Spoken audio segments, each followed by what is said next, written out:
Hello, everyone, and welcome to State of the Realm, one of your Final Fantasy XIV podcasts. Always a toss-up what I'm going to actually introduce this as at any given point.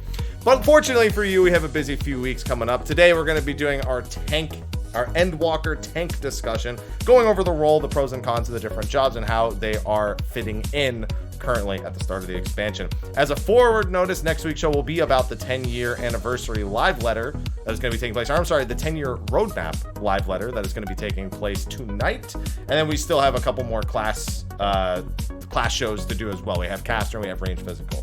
Caster and Melee. There we go. See? I can't even remember.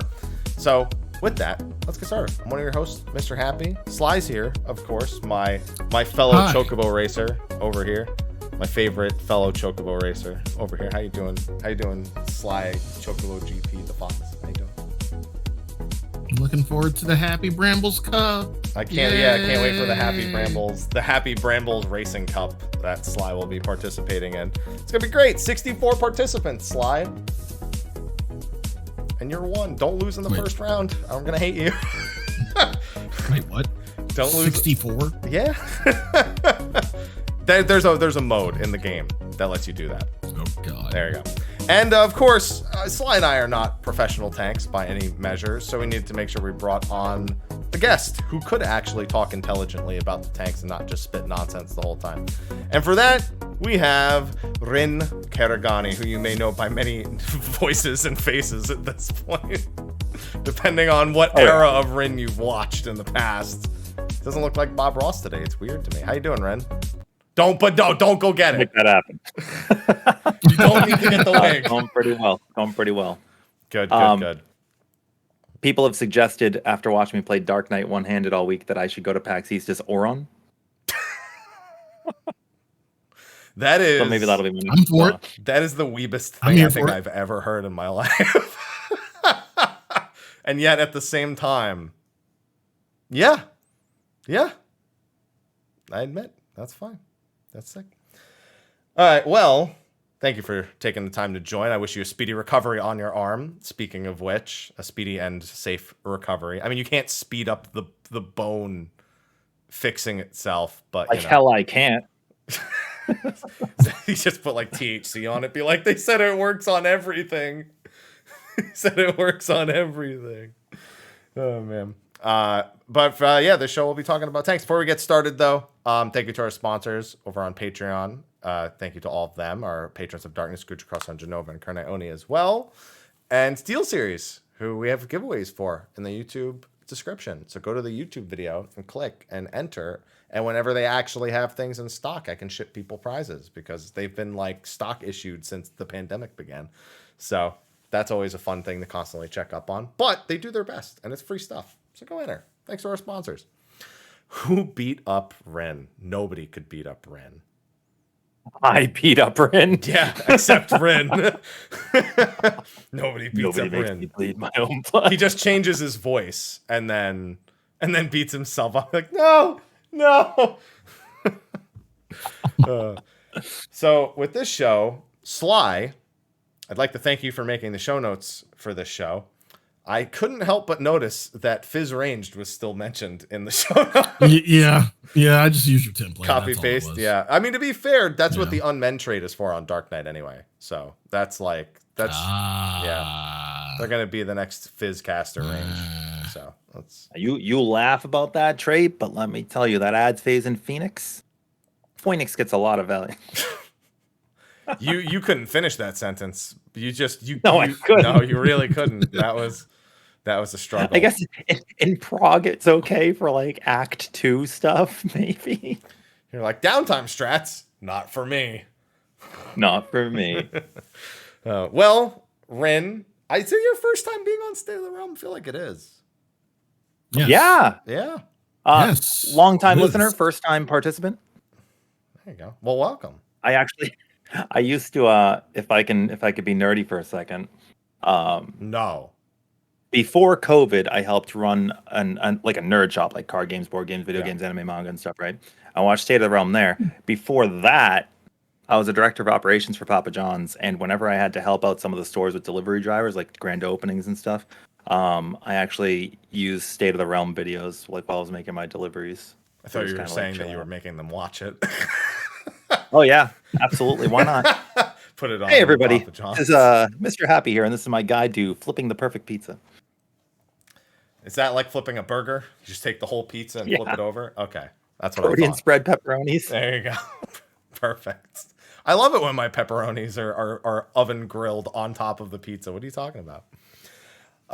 So because it's your first time on the show, introductions should probably be in order for anyone who hasn't watched your stream or consumed any of your content, media tour or otherwise. So give us the spiel on you. Well, my name's Ren, and I'm a tank. And that's it. Hi. I'm a Final Fantasy 14 content creator on Twitch. I make some content on YouTube as well. I do a lot of work. You may have seen me as a mentor for Tanking in the Balance or working with Icy Veins and other outlets. I like to teach people Savage and Ultimate content. You know, Happy and I were actually doing a lot of that towards the end of the year, just before Endwalker came out. So you probably saw us together. And I used to compete against my arch nemesis Sly, who didn't know that he was my arch nemesis back when we were both Dragoons in Heavensward. To be fair, I also wouldn't call anything in Heavensward a competition. It was just sadness. No. It was just sadness. But if you could manage to not die to landslides, then you were a good Dragoon. That was the state. And I like to make a lot of jokes and do voices. There you go. That's the spiel. Thanks. I don't know how to transition between. You'll learn this as it goes on. I just make loud noises, and then we'd start talking about the next thing. And Sly shakes his head disapprovingly. Always. It doesn't need to be transition either. He just does it. Like, sometimes I'm not even saying anything, and he just looks at me and he goes... Right now, he's thinking it. I can see. Well, you said you're a tank and you used to be a Dragoon, but why don't you tell us a little more about your actual history with the tank role itself? What you've done. Okay, so I guess as Dragoon, it is a tank too, just on the floor. You're right. I'm sorry, I've always been a tank. You're right. So I switched over to Warrior in Alexander Creator, and I was on Balmung at the time, which wasn't really known for raiding. And I was like, you know what? I was talking to my team, and we were all like, we kind of want to try to world race and see what that's about. Because you remember a long time ago, you just competed on your server. You couldn't even play with people not on your server. So, you know, Stormblood comes out. I start competing, and we got World 32nd, which was pretty cool. So we were like, we kind of like this. Let's do some speed running and optimization. And we helped discover LB cheesing, which became the bane of Stormblood. Ninjas everywhere cried. So I've gone and I've completed since Alexander Creator. I've done all content on release. Week 1, UCOB we cleared in like 2 months, I think, and then Uwu we cleared in like 5 days. We went over to Shadowbringers, and Gunbreaker was coming out. The moment I found out it was coming out, I'm like, I'm maining this job no matter what. I've even got my job icon here. I was just really happy that the job was not like its media tour build. It would have been very sad. I went on to do the first Gunbreaker in the world to clear T, which was World 5th. That was probably my best accomplishment for like racing. And then we've done all tank stuff, which Happy you've helped out with a little bit too. We were the first group to do Tank Cobb, which was all tanks in UCOB, and a lot of groups went on to go copy our strats and stuff, tried out their own methods, found out our trials and errors, what worked, what didn't. I've done a lot of only tank content throughout the way, dungeons, savages, ultimates. T was really hard, and we came so close to beating Living Liquid, but it's probably easier now that Shake It Off has healing attached to it. I also do a lot of solo content. Happy and I actually collabed for Neo X Death because for about 5 we both minutes. were able to. Yeah, we took off half of X Death's HP respectively, and we're like, if we put our powers together, and then it should take us like an hour. No, it took us it took us one attempt on both phases each, so it took about 15 minutes total. It took us longer to do Phantom Train because you couldn't stay on the train. You just kept getting knocked off the train. I was like, Grin, just need you to stay on the train real quick. Now we solo him fine. He's easy now, but. Oh, that's true. I went back. Let's see. We took down Biako. Well, a lot of the primals from that expansion actually go down. There's a couple of fights that I don't think are possible. There sure are. What was like Catastrophe? I don't think is possible. It's possible too, but it's not possible alone. Yeah. Right, because you're just going to get one shot. And in Halicarnassus, you can't survive the game. Tsukiyomi's not possible, unfortunately. Yep. And then I'm not sure Hesperos is going to be possible. Let's not I think literally about don't think you that. could That's Dorboss it. literally like 5 years Well- from now. I need to be thinking about Hesperos. Simply because you can't invuln the orbs, right? So when the orbs come out and they all tank roll, it's going to one-shot you no matter what, unless you have a sack, Nah, I'll be which fine. you might do. Just live. Yeah, it'll be fine. Just live. But that's me. I like to make a lot of special challenges. I've done like all the ultimates with no HUD, first person stuff. I also we did Rich Campbell's Rich Cobb, and I was the Bob Ross in that, I like which how I he didn't said mean to challenge have mode. thrust upon He me. said challenge mode, and he's like, "We did Rich Cobb." Completely unrelated. Completely unrelated. Yeah, it's a really good time. Really good time. That's so funny. I don't know. I'm not good at talking about me. I make rotations for Gunbreaker. I pioneered a lot of the rotations and bursts and stuff, and a lot of people learned how to play the job from that. So I guess that's probably what I'm known for. All right, there's a few things. Yeah, that's good. Yeah. That was more comprehensive than most people's. So I liked I'm a tank. That was pretty at the beginning. that was probably all also you pretty needed to know. comprehensive. Yeah, that's about as comprehensive as it normally is. That's fine. That's fine. Well, I'm going to ask you one more question, and then Sly wrote the rest of this. So Sly's in charge of a lot of the questions from here on out. I'm not going to steal his work on our live letter. No, I mean, on You act our- like you don't on our have stand-up. questions. I mean, you wrote all of these, though. And these are pretty much what I would have written, anyway. And maybe not as colorfully as some of them, but, you know, I would have written probably similar. Colorfully. Yeah, I mean, there's a few F-bombs dropped around some of these notes. It's very colorful language. So before we get to talking about the individual jobs, and I'm sure we'll come back to this topic quite a bit, we had our first Endwalker raid tier. That's kind of what we're using to judge all of the job changes we're talking about in these various notes. And everyone's had some interesting opinions about the tier, some praise, some individual job griefs, etc., etc. As for you as a tank, how did you like this tier or did not like this tier? Since I've heard, again, some mixed responses in that regard. Mixed So I really reviews. enjoyed the tier. So also congratulations to your placement as well. I know you guys basically spent all last expansion working on getting everybody up to a pretty good level, right? Yeah. As you went through. And I think our team has actually had pretty comparable clear times. I enjoyed the tier. I didn't think anything came as a big shock or surprise. It was more like we know what to do now, just do it. Except for maybe the flames was cool with the healing mechanic, because at first it's not straightforward, right? And you're like, well, we got to make different people take these, and then you figure it out and you go, aha. I really like tanking this year. I like that we get to move the bosses again a little bit. I say that just by like P3, P4, but P1 and 2 is still suffers from not having good tank etiquette, but they circumvent it with nice tech. I mean, you already knew because Zeph did the purgation stuff, and like there's little things you can do. I did not like Phoenix, mostly because it's just a New Jersey version of my least favorite fight from A Realm Reborn. But this is 100% biased because I was a Dragoon then, so I was not allowed in groups to do Phoenix because I get one shot by AoEs until I had gear. So it's just like a hatred coming back for that. But the fight's not bad. You actually get to like optimize moving the boss and positioning it. But overall, the tier very fun. I enjoy it. It's good to farm. I did not like Eden's Promise, so I guess that's the most recent that I'm relating it to. But if I were to relate it to Eden's Gate being the first tier of an expansion and Deltascape, it's probably my least favorite of the three because Deltascape had Hallerkanasis, which was awesome.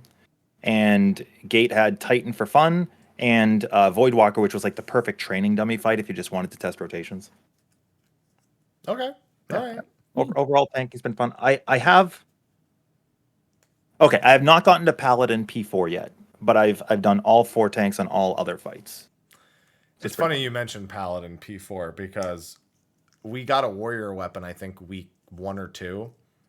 And Zeph... Oh, no, we didn't get... So week 1, we got whatever. We got like a Reaper weapon. So our Dragoon or Reaper pick it up.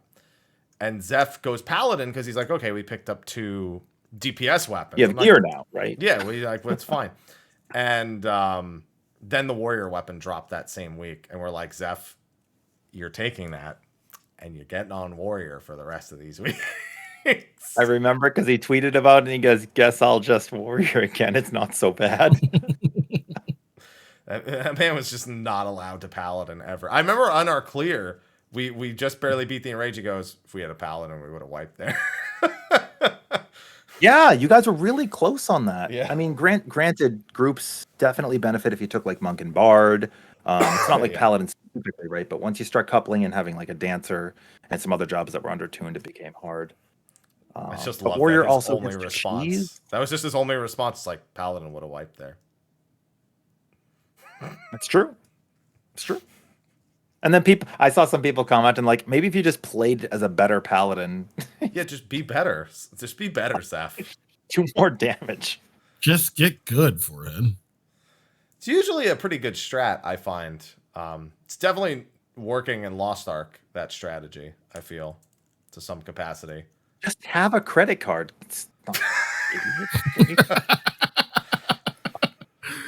Yeah, that'll do. That'll do.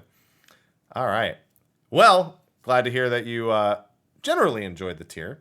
But now we get to talk a little bit about the individual jobs. So we'll probably revisit some of those fights and talking about the pros and cons of the various jobs. Sly, you wrote these notes. I did. Welcome to the host role. Yay! Slide of the realm. Sly of the realm. Please. All right. Gonna go ahead and start from Warrior. And my first question with Warrior, how fucking hard is it to die as a warrior? What was that? What was that question? You asked How fucking hard is it? Die on Warrior. Mm-hmm. I don't. Is that something people have done on Warrior? Saw that one coming a mile away. Yep. You have to like miss a tank swap to die on Warrior. it's really hard. It's really hard. So you take Eric, right, and he's got Telegraph Busters because if the first one is a tank swap into Purgation, the second one is Grace no matter what, and Warrior can just Warrior actually normally I'd say don't pick your tank based on invulns, and Warrior doesn't get like multiple home gangs in most fights, but this time every single fight. Like you're gonna home gang the beginning and end of P1. You're gonna home gang tank busters 1, 3, and 5 in P2. In Phoenix, you're gonna have healing for days, so it doesn't matter whether you're main tank or off tank, just doesn't matter. And when you're attacking the darkened fire ads, you're just gonna have IR up and you're gonna primal rend, and one of them are just gonna go. I remember I did that in Prague and they went, "Holy shit, where did that go?" And I was like, I pressed a button, just one button. So it's funny you mentioned that because you know the story I was just telling about Zeph going Paladin week 2? We pulled Phoenix and he went, by the way, I won't be one-shotting one of these right now. We're like, right. That is true. You will not be one-shotting these right now. And then you have in P4, actually, I think you start seeing a disadvantage because Pinex comes up and IR is not something that you could just delay. Like Delirium you can use and press other buttons. No Mercy, you can press whatever you want. You know, if you have to walk away and lightning shot, and Paladin's Paladin. Warrior, you press IR and you are pressing Felcleaves or you are not. you either have mitigation up to take that lightning disengage or you don't. So I would say Warrior actually suffers a little bit in P1, but then in P2 it brings it right back, being able to, because you can home gang the first shared buster and then the other tank can invuln through the bleed, and then you have invuln up again for your busters. Warrior is ridiculously overpowered. Adding a heal to shake it off, I don't think was necessary. It makes that stronger too, and it like widened and broadened its application. Yeah, I was about to ask that. The shake it off in equilibrium changes. You think that was a bit too much? What they were thinking. When I read that there was a heal over time to equilibrium, I half expected the tooltip to say on you or your target. Yeah, like you could use it on somebody else. If you could equilibrium a target, dude, you never play any other tank. It was crazy. It's crazy. Like Warrior, I think Warrior enables, or I think Warrior enabled early Sage Scholar, because I think you look at Sage Scholar and you're like, they have a lot of potential, but like people were able to prog that way immediately, and you don't need to have any specific heals for your Warrior because they're just gonna heal. They're like, don't worry, I've got this one. Overall, I don't think it's like I don't think it's overpowered necessarily because like last expansion, there's a lot of situations where bringing a warrior or not isn't actually going to change your heals because of all the tools everybody have. I just think it's going to change the stigma, and it did based on how people view Dark Knight. Oh, when we get to Dark Knight, yeah, that's gonna that's gonna be a good conversation. But do you do any tanking, Sly? Have you played warrior? Paladin. Oh, well, any tanking? No, don't. I'm sorry. I don't like Spirits being... Within is gone now. You can main tank again. I think they're really good at it now. With Holy Sheltron and stuff, they became night and day. Night and day. Yeah. Yeah, Paladin's pretty fun, in my opinion. And we'll get to Paladin after this. Okay. Bloodwedding. Like, it's just more than meets the eye with this skill. It's like healing, mitigation, guaranteed crits. Like, what the fuck? You ever remember being a kid and going to like Funko Land, which is GameStop for those of you who don't know? GameStop. And I'm glad you on your car ride home. They didn't have Funko Pops when I went to. Listen, you'd be on your way home and you got your new game, you bust it open and you read the instruction manual and you're like, oh, so that's how you do a Shoryuken. Okay, cool. That's great. There's the moveset. That's like Bloodwedding. You have like a 6-page description on everything it can do. And I don't think there's anything it can't do. It will give you a shield. It'll give you healing. It'll give you mitigation. It'll fix your relationship. It will buy you nachos. It'll do everything you need and more. I'm not going to lie. The idea of something called Bloodwedding buying me nachos is not... Buying nachos, Yeah, I don't... Fixing your relationship, too. Bloodwedding. Yeah. To be fair, that's not wrong, because you just use, what's it called, to give the effect to your ally, to your other tank or whatever. Yeah. Yeah. Yeah, it'll fix your elbow. Wait. Yeah. No, Bloodwedding is ridiculously overpowered. I think, well, in the context of the other cooldowns that Warrior has, I think Heart of Corundum actually takes the cake. For a number of other reasons. Mostly, I guess I could just touch on it since it's Bloodwedding related. Bloodwedding will heal you over GCDs that you're about to use, whereas Heart of Corundum can be used to time a heal later or make sure that it gets full value, right? Where Bloodwedding, you might be using it early for mitigation and the healing's a little wasted, or the other way around. But that's kind of always been the benefit of Warrior, right? You can choose to be proactive or reactive. But Bloodwedding's ridiculously strong, and I think healers definitely notice now when tanks do not use their short cooldown. And I think a lot of people also look at it being a short cooldown and think it's weaker than the rest, and it's not. It's the strongest thing you got. And then you could use it to buff your shake still. So there's that. Paps, you look so happy that they did that. I just can't believe there's a world where they looked at all of this for Warrior and went, that's a good idea. Yeah, that's okay. Yeah, that's okay. Like, I played 2.0 Warrior where they had their only defensive cooldown was Foresight. And Vengeance was only the return damage, right? Good old Foresight. Yeah. Foresight was their only defensive cooldown. And not even Arm's Length, because it didn't have the slow back then. No, you would take off your job stone so you could cross-class a couple of mitts. Did that in PvP. You'd use all the offensive cooldowns of every other class in PvP as a Marauder, and you just destroy people. No, but it was literally a job where you just had a ton of like healing potential. Didn't really work out, but you just died in one hit to all the tank busters because you didn't have the mitigation for it. And then they changed it, and they're like, okay, well, now here's some mitigation, here's some things. And now it's like they're like, let's do that again, but let's just combine them. Let's just combine 2.0 and 2.1 Warrior all into one. It's like they took like 6 or 7 devs, was like, each of you come up with something that might help the job, and they all had like an individual good idea, standalone, and they're like, throw it all in. They took like Heavensward Warrior. Like, people really liked Heavensward Warrior. What did they like about it? It did a lot of damage. It was invincible. All right. One guy raising, shouldn't we give that to Dark Knight? And they're like, no. We're not talking about that right now. Just get in the Warrior room. Okay. We need comparisons. Yeah. Just give Dark Knight last expansion as an attack. It's fine. Quite literally, yeah.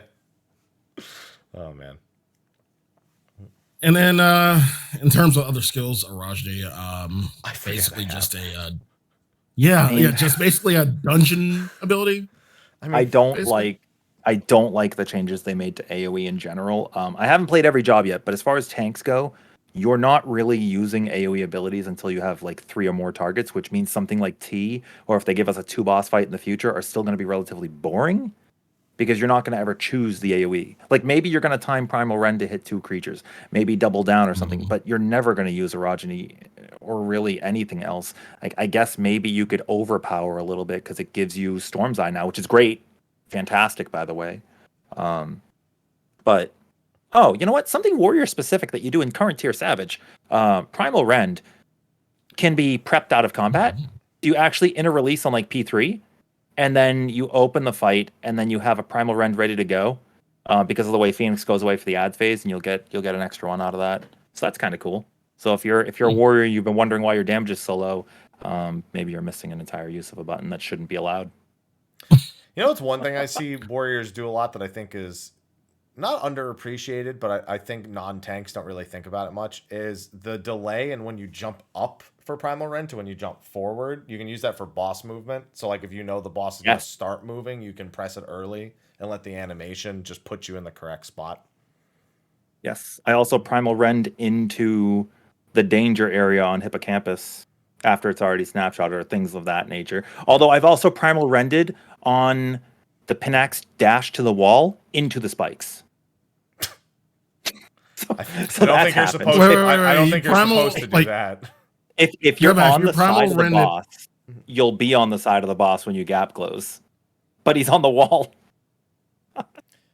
Yeah. And in Hippocampus, you said you Primal Rend into the danger area? Yeah, like when he does the dashes, when he does the cleaves and like all the water pops up and stuff, you're in a burst window. So you got to Primal Rend at some point. I'd rather Primal Rend as it snapshots than try to go into it and back out. Fair. Yeah, there's a lot of stuff. Warrior can also zero out the damage when you get the second predatory avarice. You get, like, all the tanks can. When you get the shield and you just go to the danger zone and you pop Thrill of Battle into a Shake It Off, and then you Bloodwetting Vengeance Reprisal, and you'll be good. Dark Knight can zero out the damage, but you're going to have a TBN that doesn't get popped. And then the other 2 tanks can embalm. But everybody can get safe uptime, which I would rather take the damage down than kill somebody in a party finder that's progging and people are all over the place anyways. But if you don't need the damage down, you're good. That tank tech. Yep. There you go. Now, how are you feeling about a 60-second inner release? I like it. It makes things easier for burst, and you're not going to be in a situation. So last expansion, there would be times where I guess I like it and I don't, actually. It's like take Ifrit and Garuda. I knew there was a but. I knew there was a but. Ifrit and Garuda, I played Warrior in competitive speedruns. We got to rank 1 time with it because of the way the kill time lined up. You'd end on an end of release, and that was cool. But now there's no situation where you're like, I'm going to pick this tank on this fight because of burst windows. The only thing you might do is you might pick Warrior or Gunbreaker over Dark Knight because you kill on an odd minute window burst instead of an even minute, so you miss a Living Shadow. But inner release doesn't have that problem anymore. I would say the really nice things about it is now that you go back to things like UCOB and UU and stuff where you have a 60-second inner release, you're now gaining windows, and it's just the DPS check was already easy. Now it's pathetic. Now it's pathetic. But it's great. I think it's a good change. I think it makes it easy for people to transition between tanks too. Okay. But how do you feel about GCDs using stacks?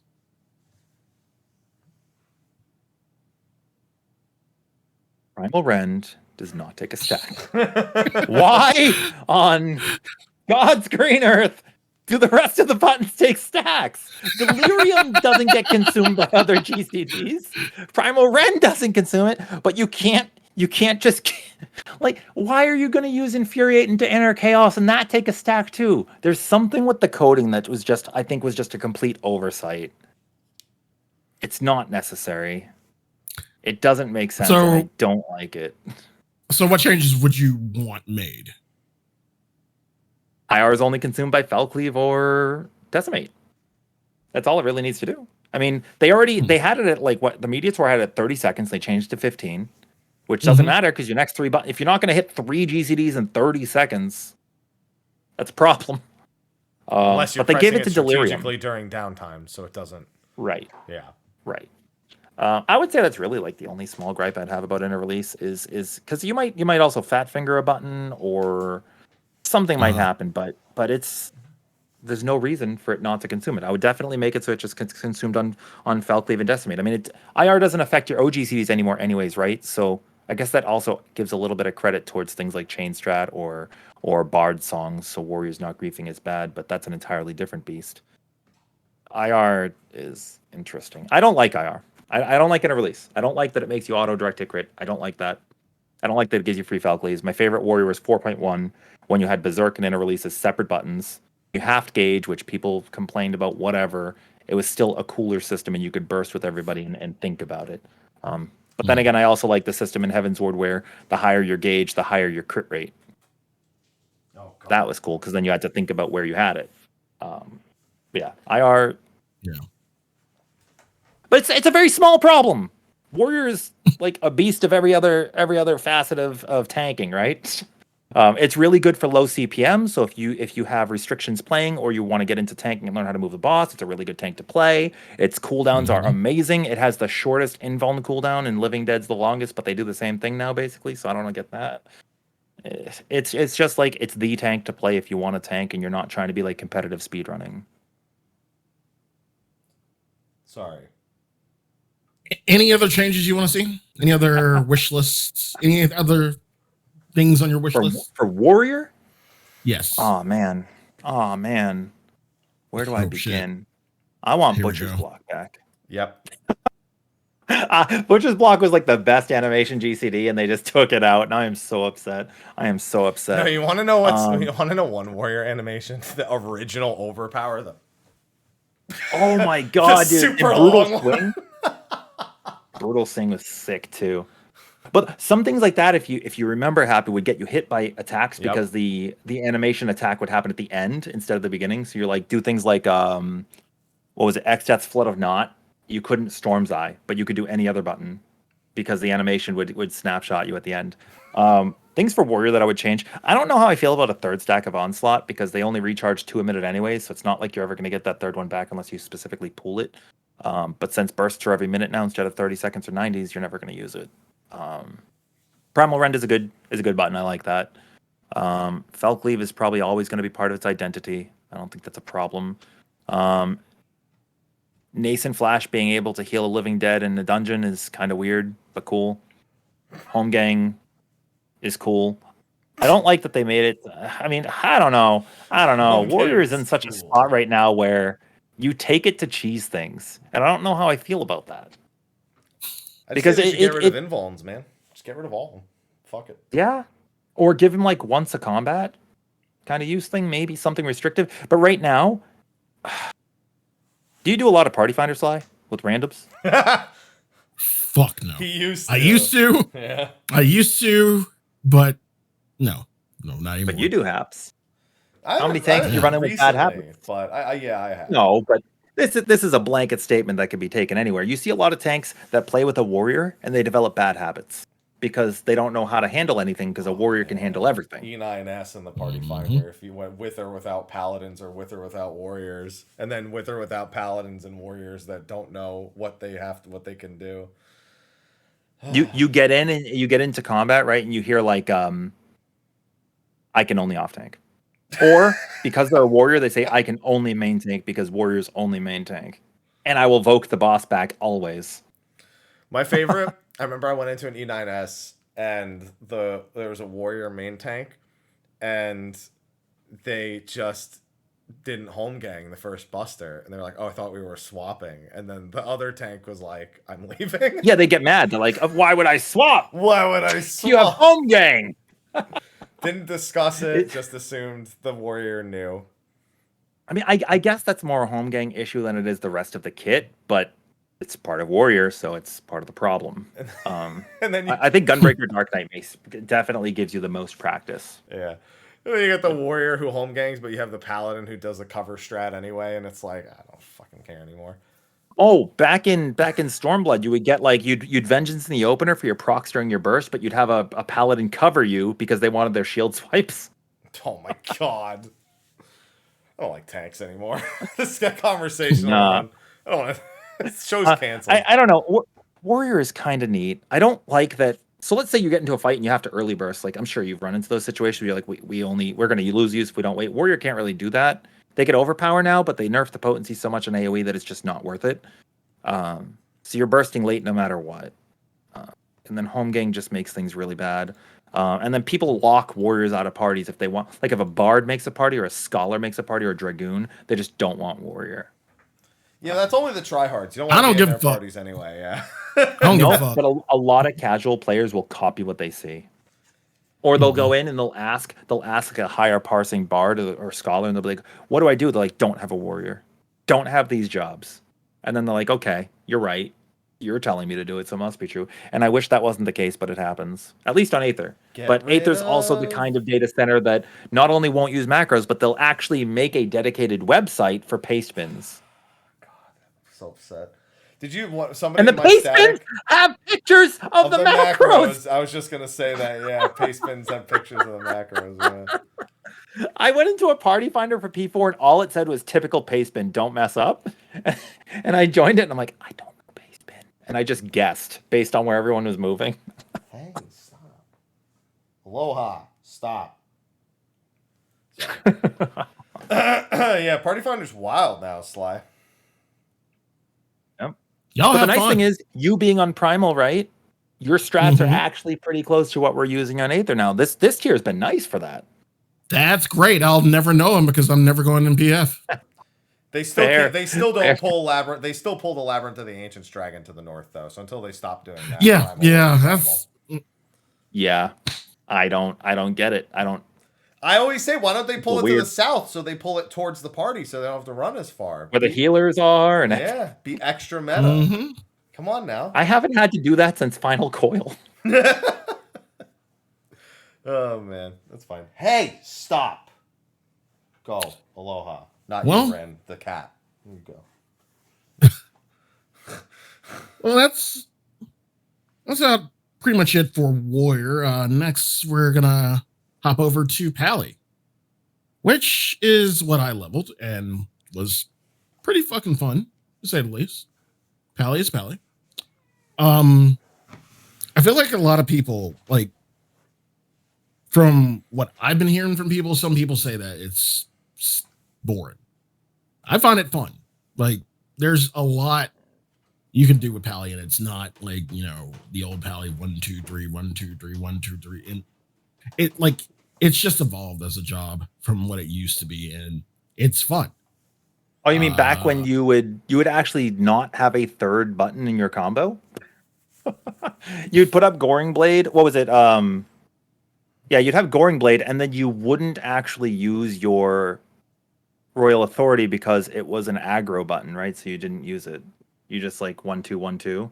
Yeah, I remember that. That was awful. And you played it then? Sly. My brother Sly just and I picks started this game at the same time, and he started Paladin and then quit the game because he was like, this game sucks. I'm like, I think it's your job. I'm amazed that didn't happen to Frosty in Heavensward. He's like, yeah, I did all of Heavensward as Paladin. And I was like, but did you? So what do you find really fun about it, Sly? Like, well, 90 Paladin. For one, Convenier combo, just so good. Just Does it tickle? Does it tickle your inner anime? a little bit. A little bit. That's what I thought. Okay. A little bit. It's got a good face. Fuck, holy Sheltron. Holy fuck. Holy fuck, it's good. It feels so nice. And intervention feels good to use now too. Yeah. Yeah. Request Cat. You got a little bit more control with Request Cat. Okay, just to be clear, do we all as adults know how it's actually said? Because I debate. Requiescat. Okay. Yes. We I can, do genuinely worry if people don't know how to pronounce it anymore. yeah, we Request can Cat. say Requiescat, but it's called Request Cat. Okay. You Give it- request a cat. Just making sure. Yeah. But it feels like it gives you a little bit more control now, and that's really good. Yeah. You can definitely I feel like Paladin is like the downtime king. Because you can 100%. pop Request Cat for a downtime window and then just go in right before downtime. And It goes Like- it goes even further than that, right? If there's downtime, because they have 2 burst windows now, this is something that you do in T. You go into the end of phase 1, and then you're doing your limit cut, and you fight or flight halfway through it. So that way, the only things you use on fight or flight when the boss comes back is putting up 1 Goring Blade, and you go back into Requiescat. They're really good at that. They're really good at that, and that's why people consider them like the spreadsheet tank, right? Because there's so much you can do, and people are like, I don't know what I should do. Yeah, there's lots of little things on Paladin. No desk, Aloha. No desk. Oh, one change that I think is interesting, which I don't know if you've noticed from before too now. So before you would open up the fight and you'd like they changed Circle of Scorn's recast. So it's not like you're gonna Circle of Scorn fight or flight and then get one at the end of the window now. You have to time it out a little. So that's like probably a big change. And then starting the fight with 100 gauge. That's beautiful. Beautiful. They only do that because they have no offensive skills. You know, if they had even Oh, one I thought they only do that because you're going to cover the dancer for its standard step opener. I mean, great idea. Do it. True. I agree with your points. It definitely does feel really fun, and I think it feels rewarding when you do it properly, but it feels really bad if you make a mistake. Yeah, I was gonna get into that. Like it's one of those breaks jobs, everything. like where you fuck up and just everything just snowballs, and it's kind of hard for you to recover. I have a comment on that, but no, Aloha off the desk. Well, you also say it's really good at downtime, but it can also suffer from downtime too. Because boss comes back, you're like, well, I got like 5 seconds on this one and 2 seconds on the other one. What do I do? And then people have to like try to minimize losses, but dude, Confiteor combo now is beautiful. It's so It is. There we go. It's It's it better. It was dying. That's true of a lot of jobs in the game. I was gonna say, like I said, I was gonna say that's true of a lot of jobs in the game right now, though. Just any sort of screw up or misalignment, you're so unbelievably fucked on so many jobs. Except Yep. Dragon Kick, Dragon Kick, Dragon Kick, Dragon Kick, Twin Snakes Demolish, Dragon Hey, Kick, no, Dragon there's Kick. 7 Dragon Kicks. All right. Okay, I'm sorry. I messed up already. No. That's how you get that pink parse right there, my boys. Literally. You are right. Dragon. I think in a lot of ways that actually makes like Dark Knight easier than Paladin and Gunbreaker these days, is because of how rigid a lot of tanks became. Well, just jobs in general, like you're saying, a lot of jobs are very, very strict now. Yep. Hey, stop. You mentioned cover a minute ago. Is it even really fucking worth it now? So I they made it mean- nicer with starting the fight with 100 gauge. You can get a cover out the gate if you need it, but they also buffed Holy Sheltron and Intervention so much that why would you ever use it? Just Voke the boss, especially if you're in a wreck window because your Holy Spirits are going to heal you. Wish it was worth it. The only time it's really going to be worth it now is if you need to cover a DPS for some greedy uptime stuff. Like you would do it in Leviathan Savage, and you would do it in like Idol of Darkness. Like if there's going to be, I guess you could like. You could use it to cover in like Hesperos for a buster, or you know what you could do if somebody was gonna grab a tether that you couldn't get off of them in Phoenix. I guess you can cover them, but if they're grouped with this team anyways, they're just gonna kill them. Yeah, but you'll live. Yeah, you'll live, and they'll live. Yeah, and that's it. But no, there's there's no applicable reason I could think of. Yeah, off the top of my head, it sucks. It's pretty niche right now. Like you were going through the reasons. Like these are niche ass reasons. Like, and what normal player is going to think of that? That's not Zev's era. Yeah. Yeah, like chat brings up the one thing is the tank buster, the first second aggro tank buster in phase 2 P4S. Well, that's what I was gonna say, but you just tank swap it. Just literally just tank swap it. Yeah, because if you just swap, then it makes the main tank the off tank anyway, and it achieves the same thing. And you can then intervention, and then you give them intervention. Yeah, then you give them intervention exactly. One day cover will be good. One day, maybe. Maybe. You know what they need to do? They just need to give cover. No. They need to. I can't think of a use where it's great. I can't think of a use where it's great. And the only fight where I thought Paladin was going to be really awesome because it can Sheltron an intervention itself or cover somebody was T, but you don't build resources fast enough for that to ever be a viable thing to do. Unfortunate. That's just the And perpetual state two of target cover. paladin rotation's a hot mess. Is it? Paladin has Oh yeah, it is. Yeah, you can't I just know. goring torrent. And you wouldn't ever use your AoE combo physical either. I don't know. Paladin has so many. I feel like it definitely got like the most improved like kit award of Endwalker, and they made it super cool. It's always got the capes, which is really nice, but it's such a niche job with what it has to do that it's gonna. I mean, it's gonna go over people's heads, right? I mean, like the dragon kick rotation. How many people are gonna think of that? One guy. Or a black mage rotation where you like when you skipped the blizzard right with the mana ticks last expansion. I don't know if you still do it or like the enactment things. These are things that your average user or like especially a PS4 user with no add-ons or anything, they're never gonna see. They're never gonna think about that. And for Paladin the is better, much the same way. It is for the better because then you're going to run into situations. Then they're like, "Ah, heck, now we got to change this, right?" But Paladin is like, it's a beast. It's a beast, and it can do a lot. And its kit's so good, and they buffed its damage, right? So now it and Warrior are about the same, which is really good. It's just, and that's another thing. We like. I really wanted to ask like near the end, but how do you feel about the damage? Like the tank damage spread so far? Like, do you feel like it's on par? Like every tank is on par, or do you feel like a certain tank should be at top? Well, not now, like after the buffs, not because the beginning of it, like in Prague, it was bad. Like you did not bring a paladin unless you could only play paladin. The problem is that this game is designed to be cleared with any comp, right? So in order for that to be the case, it's mostly true. But in order for that to be the case, you cannot require passage of arms, and you cannot require a warrior's healing. Otherwise, the other two tanks just wouldn't be viable, right? So what they bring to the table is missed out on, unless you have something like a situation where a healer died and has no mana. But that again, that's like niche situations. Where they are now, I think it's pretty good. Dark Knight should do the most damage. It has the most to lose from using its mitt. Like TBN has a potential deficit, and it doesn't have self healing really. It has a little bit, and they took away Abyssal Drain, so it should do the most damage, and it does, and not by a lot.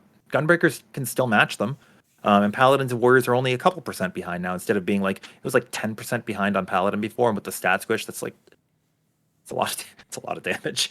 Yeah, and I would say it wouldn't be so bad before either, but they did recalibrate the difference in your damage, so healers are doing the least and tanks are doing more than them now, so it's more important that they're balanced. So I think now it is okay. Paladin has the most to bring to the table for the party, so they should do a little bit less, but not a lot, and that's kind of where they're at. And when you're progging and you have downtime and they have Holy Spirit windows and extra mana now to boot, right? So like you finish your Confiteor combo and you already have enough mana to do stuff again. They have options, so I'm okay with that. But I do think Paladin needs to be changed and not have things break everything with the combos. I think you should be able to Holy Spirit in the middle of a physical combo and not break it. I made particular note of that. You can literally shield lob. Yeah, you can shield lob, but you can't cast the spell. Yeah. Nope. It's because of the way they move their sword, man. They had to do this, and it's like I don't know how to swing it any other way. That's it. I forgot. I have to start over. That's all there is to it. There's something I was gonna say. And I don't remember. And one final thing. Yeah. Oh, God. And one final thing about Paladin, of course, being their invuln. Hologram, good. The only downside is that damn CD. Is it about time that we lower the CD on hologram? I don't know. I think that would only open the floodgates to more cheesing. I mean, it's not that it's cheesing, but like when you compare it to other invulns, like with like still hologram is like probably what the largest CD, right? But if they keep it like that and you can only use it once in a fight, we can still get attacks like what we haven't really seen in a while is like Allagan Field / Sirio's Buster, right? Where you could literally hollow ground and bolide that and cheese it, not tank swap, nothing, no damage to the party. You cannot home gang that and expect anyone else to live. So I think it would open the gates to cheesing more. The fact that it just keeps you at whatever HP value you're at for 10 seconds, and they fixed its activation time. It's pretty quick now. I don't think it would have any right being a lower cooldown unless the other invulns changed in tandem. But then again, that just, I don't know.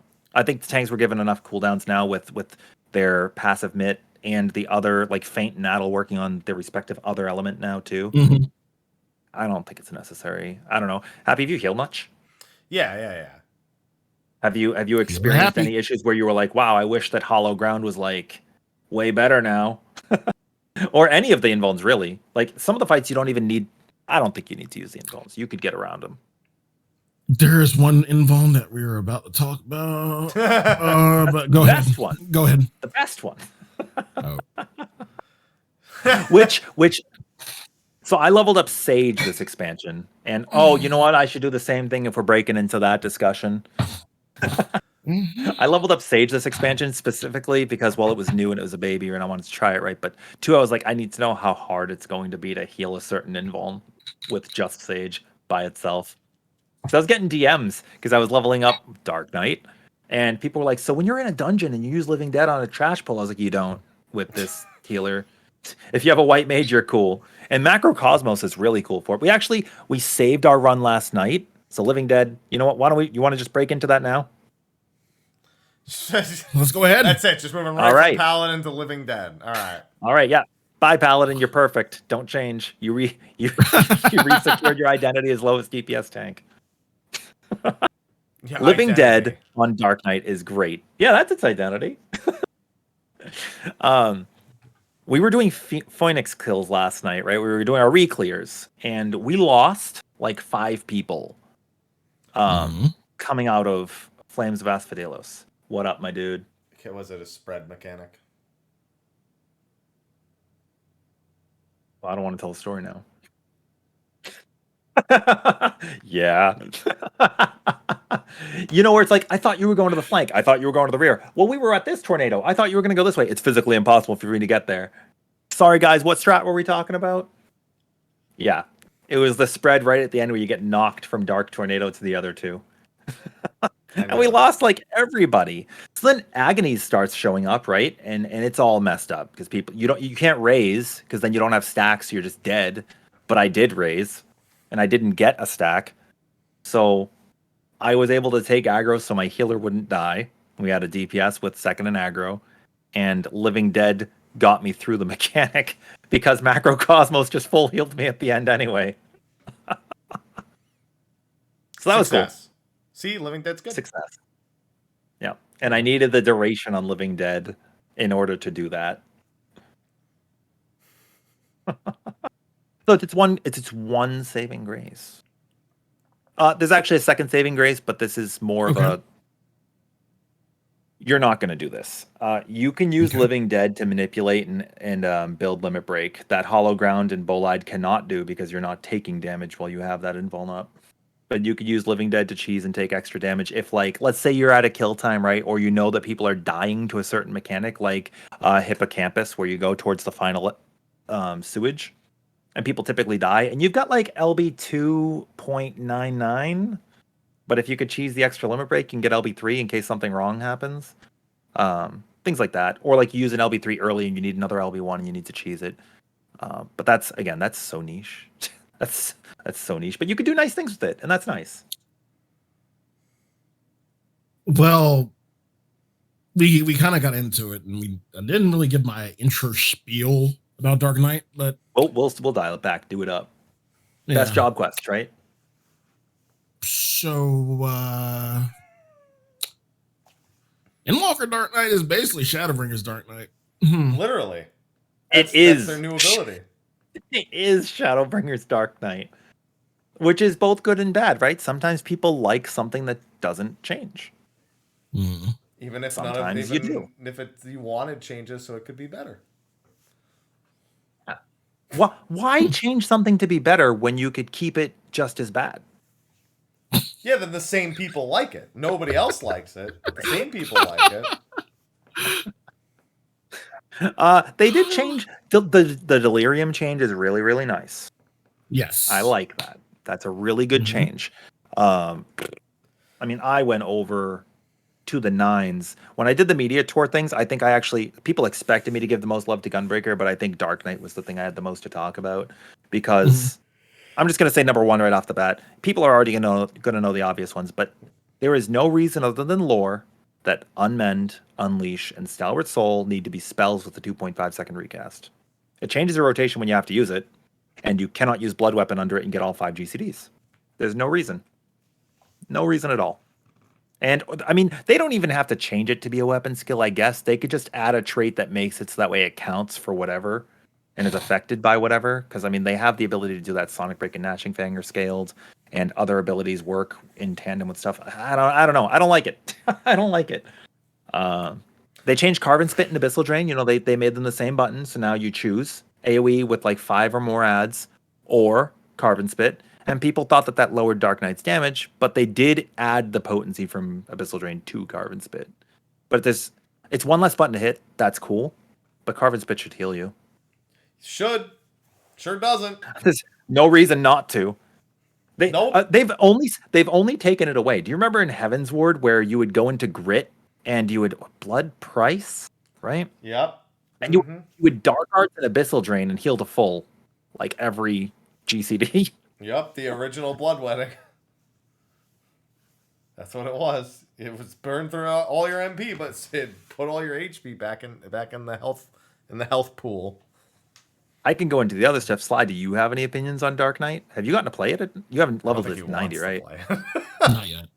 A lot of people don't. Yeah. A lot of people also took stigma from other people just saying it was bad, don't level it, and then didn't. It is really fun. I mean, love Dark Knight. I mean, just seeing everything from the media tour, like I had the. Oh, the media tour build was better than what we got. The media tour build was better. It's not wrong. I mean, like, yeah, I was looking at because I made the visuals with all the tooltips, and I was looking and I was reading like, okay, all right, this seems good. And then we get now. It's great that we get to pool buttons together, right? Like you save for 2 minutes, everybody's bursting at 2 minutes. That's great. Mm-hmm. It's really powerful. Party members are going to appreciate you playing into it. Okay, so I'll quickly overview the 2 buttons that people everywhere. I'm not going to talk about Living Dead because it's a pipe dream. Mm-hmm. TBN. Oh, right? The good one. Here we go. TBN. Yeah. Should it not have a cost? Mm-hmm. Should it actually have 25% shields and then just nothing if it goes away?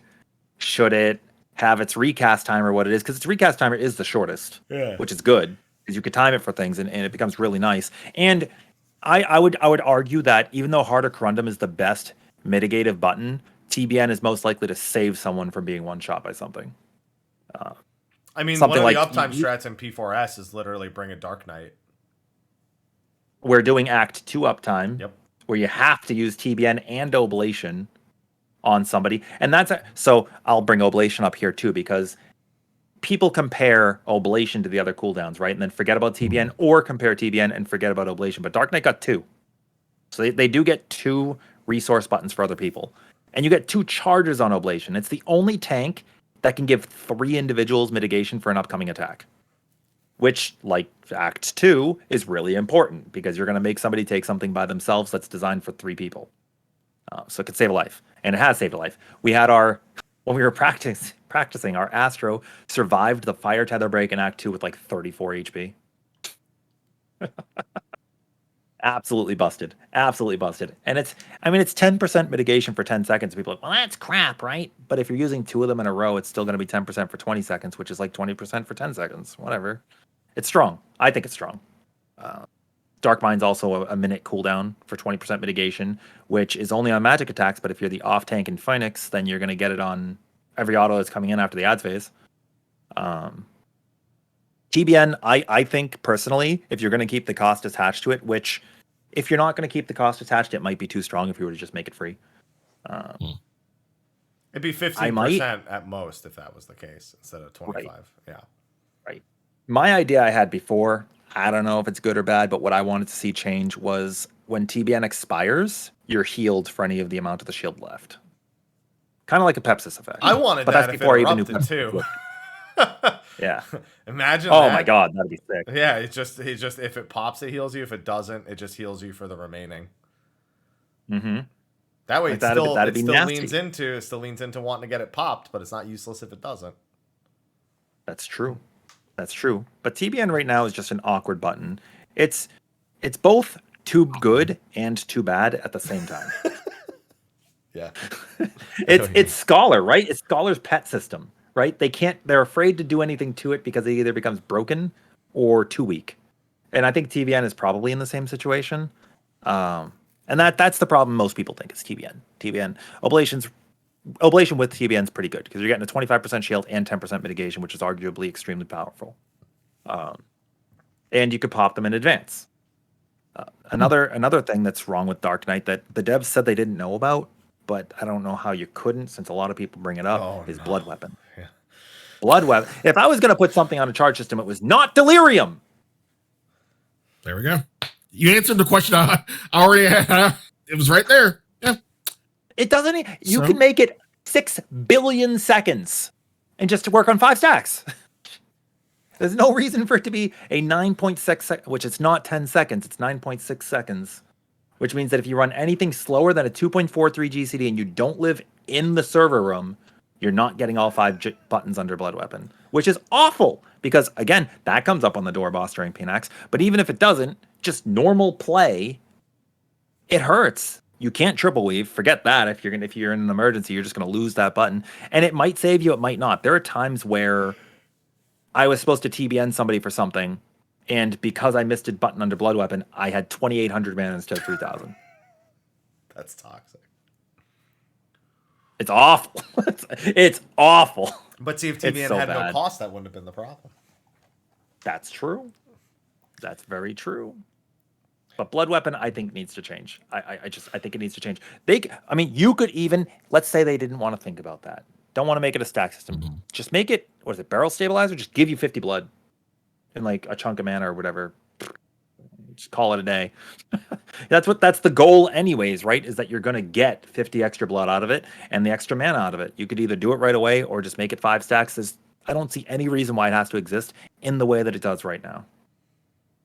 I'm very passionate about that.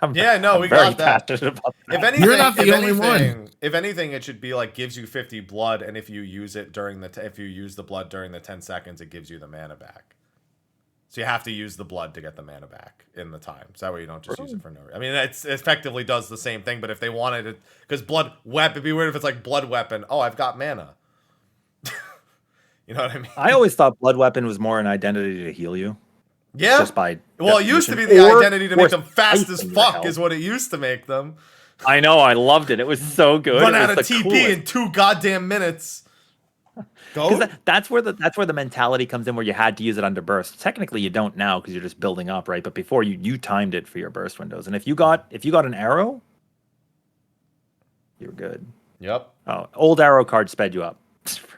For people who didn't know, Spear card gave you crits. Yeah. Oh, Sly knows about that. Wait. Yeah. The rotation ever get messed cards, up because of that? Old cards, huh? Yes, I didn't give a fuck about it. Sly's the only one who likes them, so it's fine. I liked them. I was able to get 6 fell cleaves. Thank you. The cards serve a fucking purpose. Or would you have rather had? Would you have rather just add an AOE balance on everybody? Well, when we killed Uwu for the very first time. Don't give in. No. When we killed Uwu for the very first time, we literally only survived the Prime Roulette because we got an AoE bowl. So you're saying you didn't deserve the win? Suck it. I'm saying Astro was better than. Hey, listen. Apples and oranges, okay? I like the old system. I really liked the old system. Thank you. And now what did they do? They kind of gave it back to now you have your Lord and Ladies again, but who knows what you'll get? And maybe you won't get a good spread on your Astrodyne. We heard you liked RNG. I don't know. That's a different talk. I think Astro's cool, but it's got flaws. I love Time Mage. That used to exist. I love Time Mage. But it's okay because we have 6 healers right now. Warrior and Paladin are doing just fine. Yeah. And Gunbreaker. X-Cock. Gunbreaker's not bad. That's definitely a nice segue right there. Yeah. And Gunbreaker. Man, So we're already done talking about. I feel like Dark Knight was here's everything wrong, and also it hits really hard. We just moved on. You know what? I'm gonna also speak. So since I do have Okay. this injury that I'm getting to relearn the game as right now, it's actually been really nice playing Dark Knight. Even though other classes have less buttons to push per minute, Dark Knight's got them in the same place. So having a spammy Edge of Shadow, I actually appreciate. Because you're only pressing, like Gunbreaker has a higher CPM, but it's spread out. Every 2 minutes, Dark Knight, you don't stop pressing things, right? So if you have to have like a reprisal and a Dark Missionary in the opener, you are begging your co-tank to cover one of those, because it's really, really, really, really hard. Or like Vokes and stuff. I like Dark Knight. It's really strong. If people want to pick it up, I just recommend that you watch your stance. You watch when you got a Voke, because there are going to be situations where you're just up the creek without a paddle. But it's a really good job. I really like it. Anybody who says it's weak is just paying towards the problems that it had last expansion. Like you said, it's the same job, right? And I was okay with those weaknesses. So if you liked it before, you'll like it again. That's why I like it now. You know what really it is? It's just because Bloodwedding. It's like they did a dungeon with a warrior, and then they did a dungeon with a Dark Knight.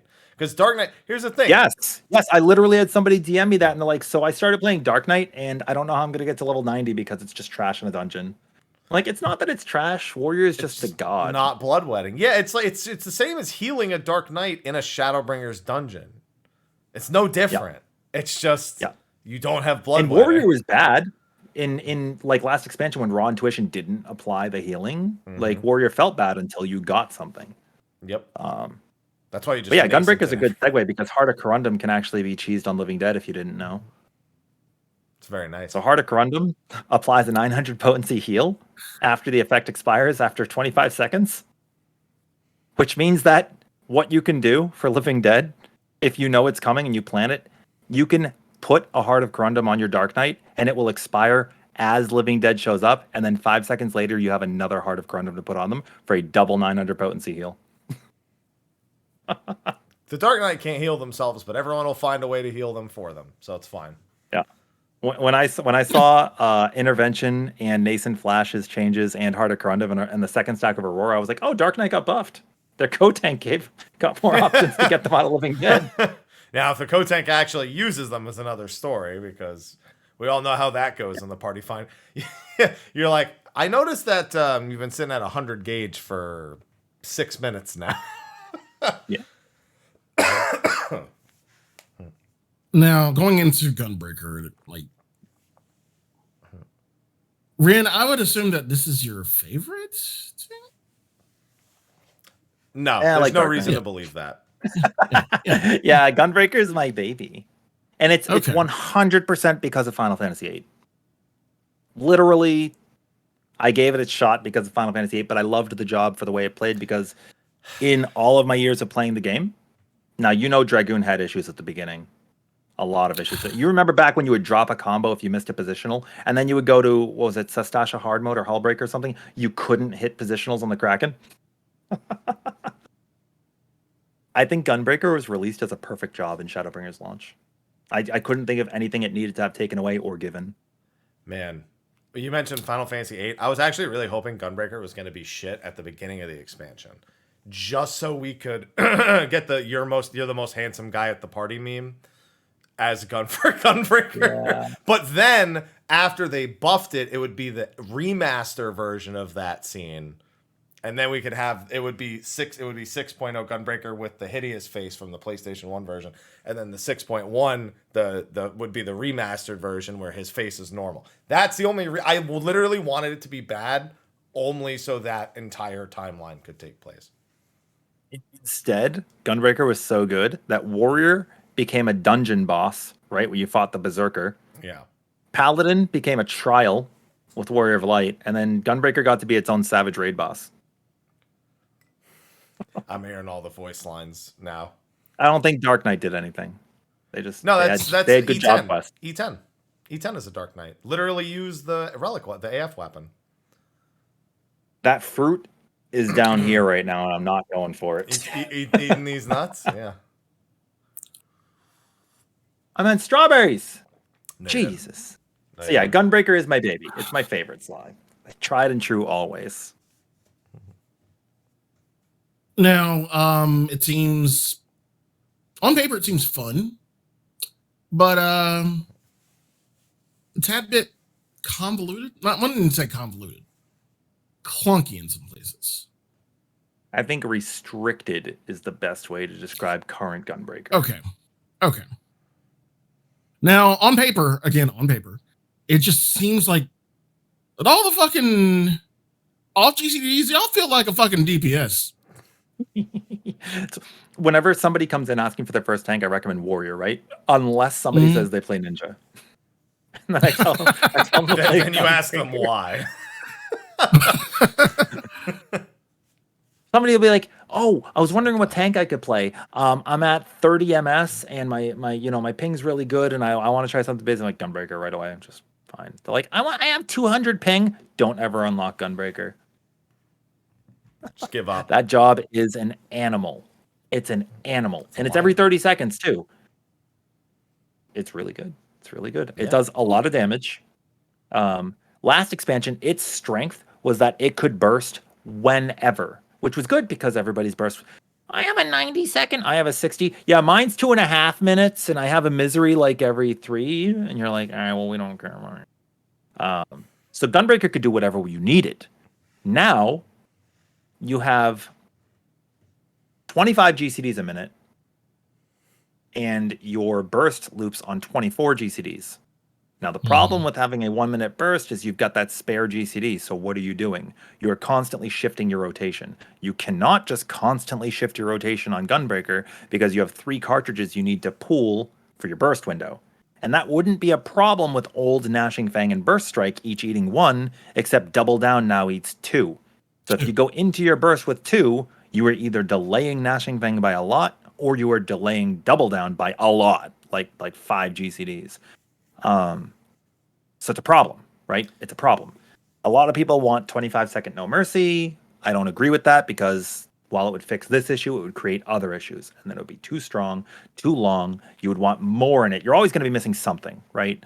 But Gunbreaker just became way too restricted with its current play, which is both good and bad. It's good because people like to have something that's the same every time and just want to hit the same buttons. But it's bad because if you make a mistake, you're punished worse than Paladin, I feel. Yep. And that's a note I had. Like going back to last week's or the previous episode, 2 weeks ago, when we were talking about like being punished in Bard, like you just you die on Bard, you just you don't sing. You have to not sing until your songs need to line up again. You just log out. You just hate yourself. Nope. I heard on Bard now there are even situations where you purposely let a song drop for a little while, just in fights for certain timings. Yeah. Yep. It's great.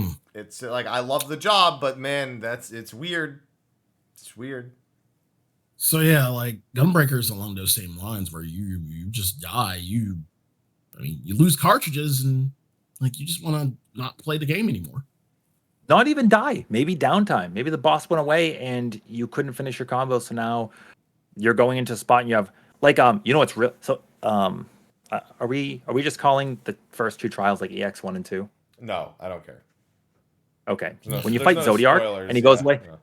So you do Zodiark and you do the ads phase, and that's fine. You're just everybody's greeting and hitting right. And you come back and you have like 5 GCDs before the boss goes away for Astral Eclipse. That's not enough time to ramp up for a burst window, which you will have immediately after.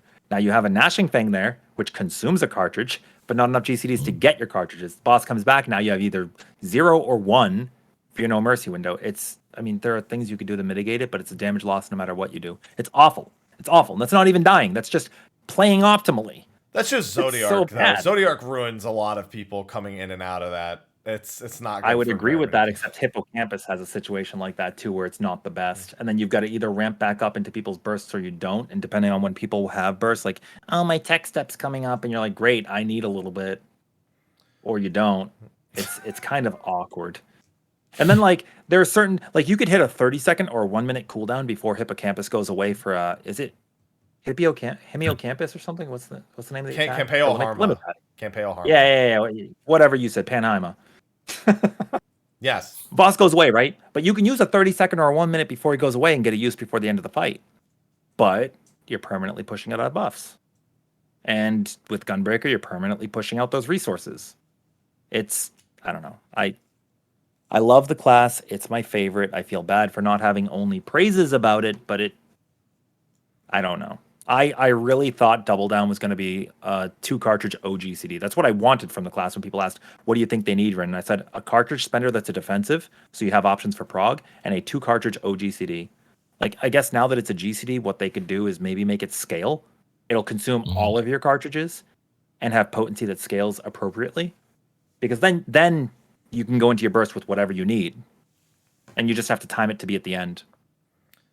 Do I have to get the KFC sandwich every time I use it?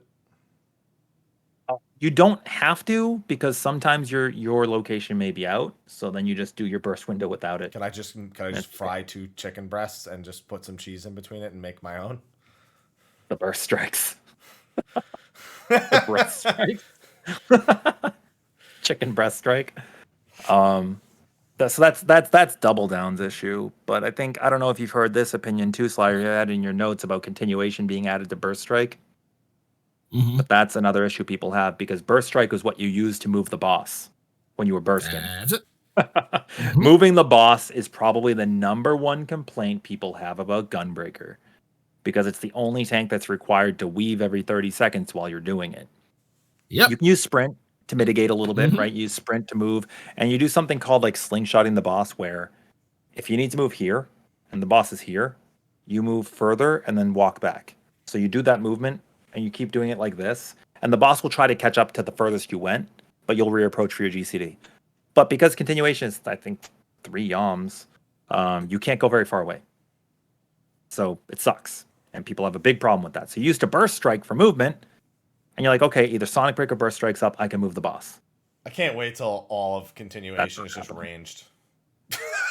Oh my! You just fucking, that's what people want. You just fire like blades of fucking ether for every single swing. If they're gonna keep it this way, one thing I could see happen. Imagine if they gave you like 1 burst strike a minute. Like let's say hyper velocity had like a 1 minute cooldown, right? So you just made sure that the hyper velocity during No Mercy was utilized, so now your other burst strikes are free again. But the potency was scaled appropriately to consume the ones that you would use a minute. They could at least do that, so then there's some optimization with, do I put it in burst? And I can move the boss. No moving the boss, Madge. Beg for off tank.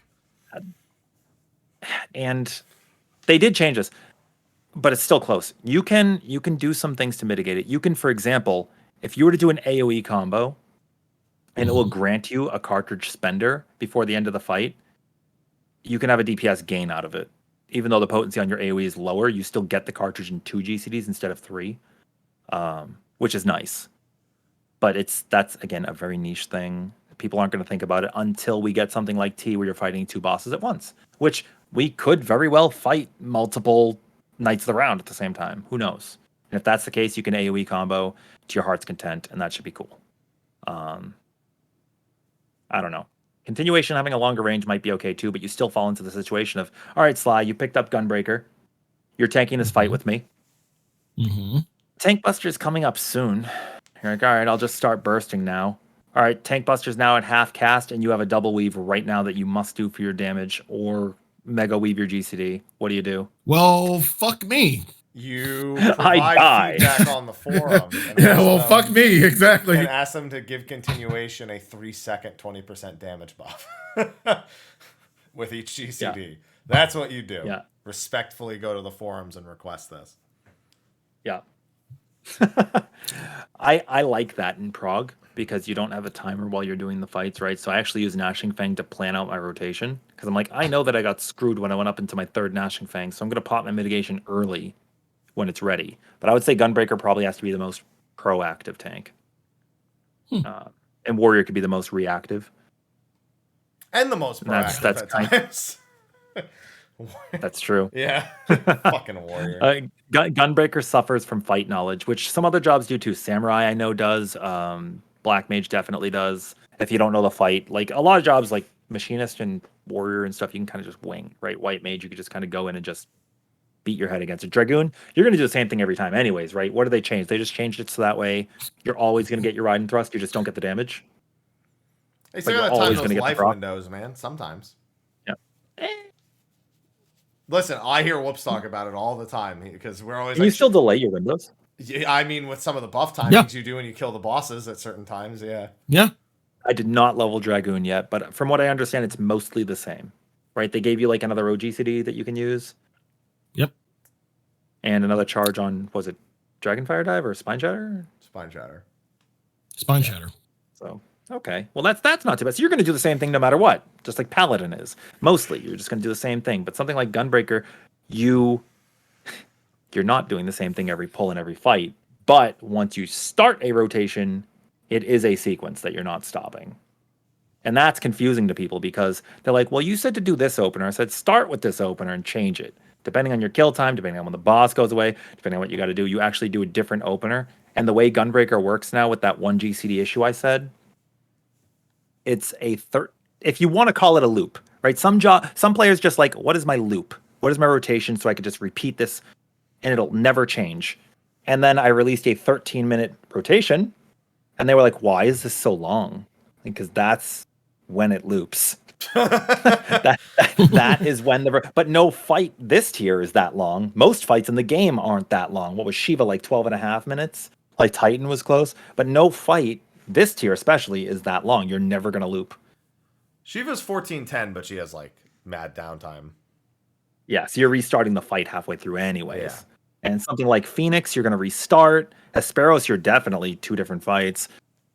Hippocampus, you're restarting. I guess P1 is the most uptime, but you're killing that fight in 6.5 minutes now. Something like that. It's very short. So you're literally not looping. You're just learning 6 different burst windows.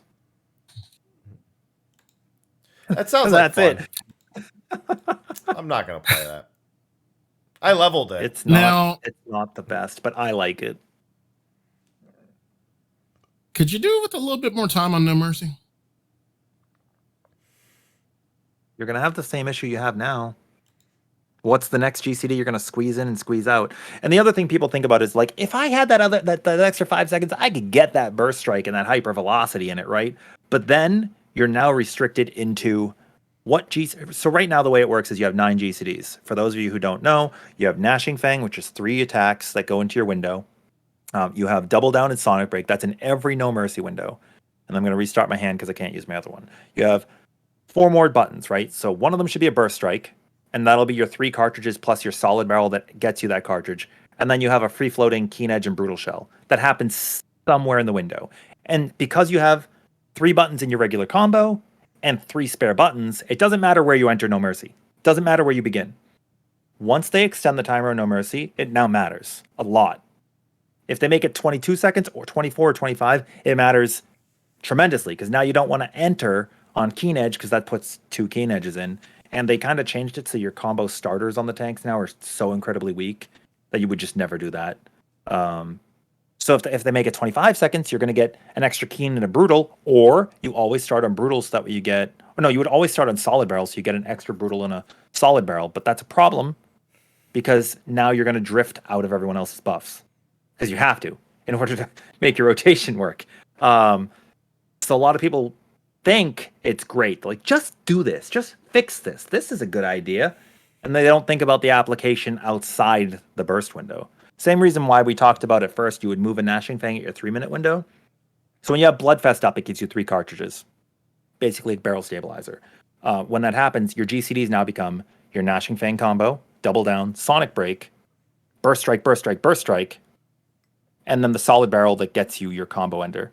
You could technically have another Burst Strike, but you don't have the Solid Barrel to generate it, right? So now you make it 25 seconds, and you get the Solid Barrel, Burst Strike, and now Keen Edge, which you don't want.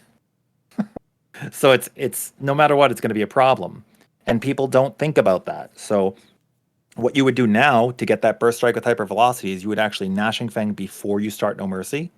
So people don't think about that. You're like, why would I use a big button before I burst? And it's to set up the rest of the window. And people are like, why don't you just not do that at the 3-minute window? And I'm like, well, did you look at the 2 minutes and 58 seconds leading into it? Like, so I noticed that for this specific window, you did this. Why don't you just have the cartridges? Like, why don't I? Wouldn't that be nice?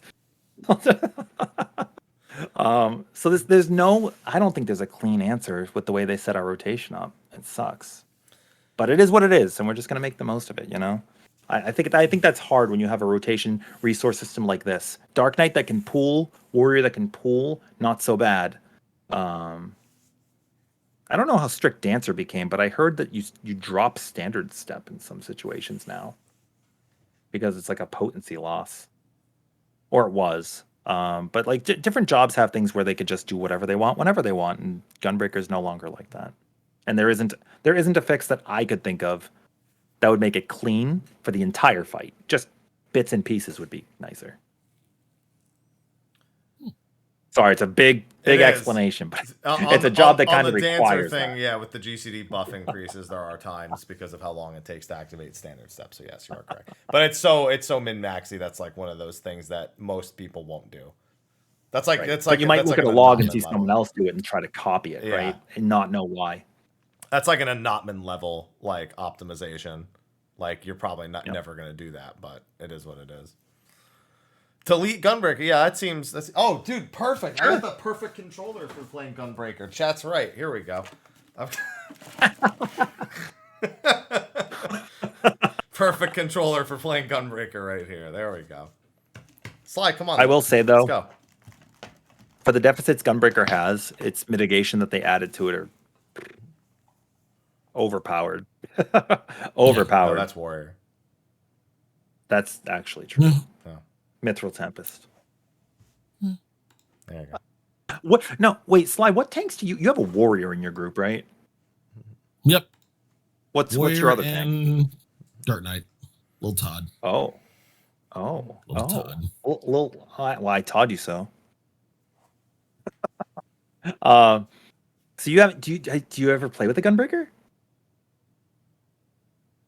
Todd, are you ever going to do Gunbreaker? I'll teach him. Todd actually wanted me to level up my Gunbreaker on Primal so he could tank with me, which means that he'll probably still not be the Gunbreaker. I like the copium, the Soon copium. Always have to have my copium handy. Yeah, speaking of copium, Heart of Corundum is that TBN copium. Holy shit. Imagine being able to die, Sly, get rezzed, and immediately hit a GCD again without having to wait for a healer to heal you because the Gunbreaker just healed you to almost full. It's pretty nice. And no GCD. That's Heart of Corundum. Yep. And it provides 28% mitigation. Mm-hmm. It's so good. And they have 2 stacks of Aurora. I don't think they have any business with that. Don't they have plenty of as well as Brutal Shell buffing Heart of Corundum and you weren't here when we were going over the media tour. Well, no, this was his first show. Abilities. We established that at the beginning of the show. Correct, but thank you. Also, grass is green. But basically, that show, like, I just looked at, like, while I was making the infographics, I was looking at everything, and I was like, why does everybody have a better TBN than fucking Dark Knight? A lot of people said that. Do I still have it? Oh man. See, I actually proved that wasn't the case. Intervention was the weakest and still is. And it's because of it's because of oblation. As soon as you add the 10% in, also the damage coming in, right? If you're hit for less than 75% of your max HP, TBN just grows in power while the other ones get weaker. Which matters. So if you're getting hit by an AoE that hits you for 30k, and what DPS have around 60k right now, so you're getting like a 15k shield from a Dark Knight, or you're going to mitigate 20% of that. So what? 20% of 30k is 6k. Reaper had a better TBN than Dark Knight. Fuck you guys. That's not They're wrong. Not wrong. They're not wrong. Correct. Yeah. Okay. Oh Well, God. you know what? TBN gets buffed by protraction. Oh fuck. Yeah, I don't think the Reapers care, Ren. I think they were just like, this is better. I actually leveled Reaper before Dark Knight. I thought the same thing. I was like, there's so many. You got to 90 on Reaper, and you're like, oh shit, I thought it. Oh, okay. Picked the wrong tank. Yeah, wrong. Oh, wrong Dark Knight. My bad. Reaper is awesome though. Reaper is holy shit, so much. Dark Knight is really cool and unique in a way that you actually potentially dance partnered in the opener. And I was talking about that. Week. We were talking about that. We were talking about that last week or the other week, and I've had 22K openers before I got best in slot. I'm considering citing one. Whoops is considered because Yeah, Whoops looks at everyone's burst like, wow, everyone's burst is looking really good. Theirs is better, but you're also looking pretty good. What are your DPS? Mine are Reaper, Dragoon, Bard, Red Mage. Our Dark Knight almost always has a better opener than our Red Mage. I was gonna say the only person who beats me in the opener is Todd. Ninja's burst is still really strong. Mm-hmm. But he's the only one who beats me in the opener. But like the fact that I can almost hit 20k on a tank after the stat squish is crazy. It's a pretty good opener. You only had to channel the last expansion. For context, that people are wondering, other tank openers are around 9 or 10k. Yeah, Dark Knight's got a unique advantage in that damage department. Mm-hmm. Entirely Shadowbringer. Yeah, and the fact that you get Salt and Darkness in that window. Salt and Darkness is an underappreciated, like I get people are just focused on the fact they can't place it wherever, but it's like it's a lot of damage. That sucks. It's a lot of damage when you do use it, yeah. It's all in potencies. That just goes to show. I think Dark Knight's probably the best example of when people talk about like buffing or nerfing skills, like looking at whether or not it's GCD or OGCD. Because people see like Double Down and they look at all of Gunbreaker's potency like, wow, holy moly, that's insane. To be fair, I have one shot 2 Darkened Fires with Double Down. To no one's surprise. Yeah. But then when you realize you have 2 600 potency OGCDs. And then a 500 potency OG CD, and then you have all your edges. Even more than that, man, because you're also got the effects of dark side. Yeah, all the time, permanently. Yeah. So it's really good. Yeah, you just pump on Dark Knight. But I'm not. If they give us another Bostra system, then Dark Knight's going to be broken if we get a haste buff. It already was. Yeah. just 48 Dark Knights doing the next fight. Mm-hmm. There you go. Perfect.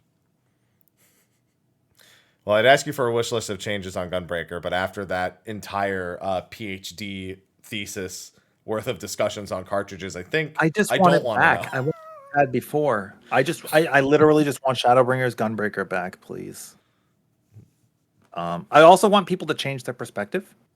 Camouflage is not weak. Camouflage is 10% for 20 seconds, and if you parry anything in its time, it's stronger than a Rampart. And 10% is still more than 0%, so people won't pop it because it's a magical incoming attack. Anything more than 0 is still not 0. And it's an extra cooldown, right? Nebula changes with Vengeance and Sentinel, etc. Camouflage doesn't have a counter button. Thrill of Battle, I guess. Paladin doesn't have a counteract, and then Dark Mind, but Dark Mind's only magic, whereas Camo will affect both. Which actually makes Gunbreaker Dark Knight a really good pair for Phoenix, right? Because after ads phase, you just have a physical, and I'm not going to call it Phoenix.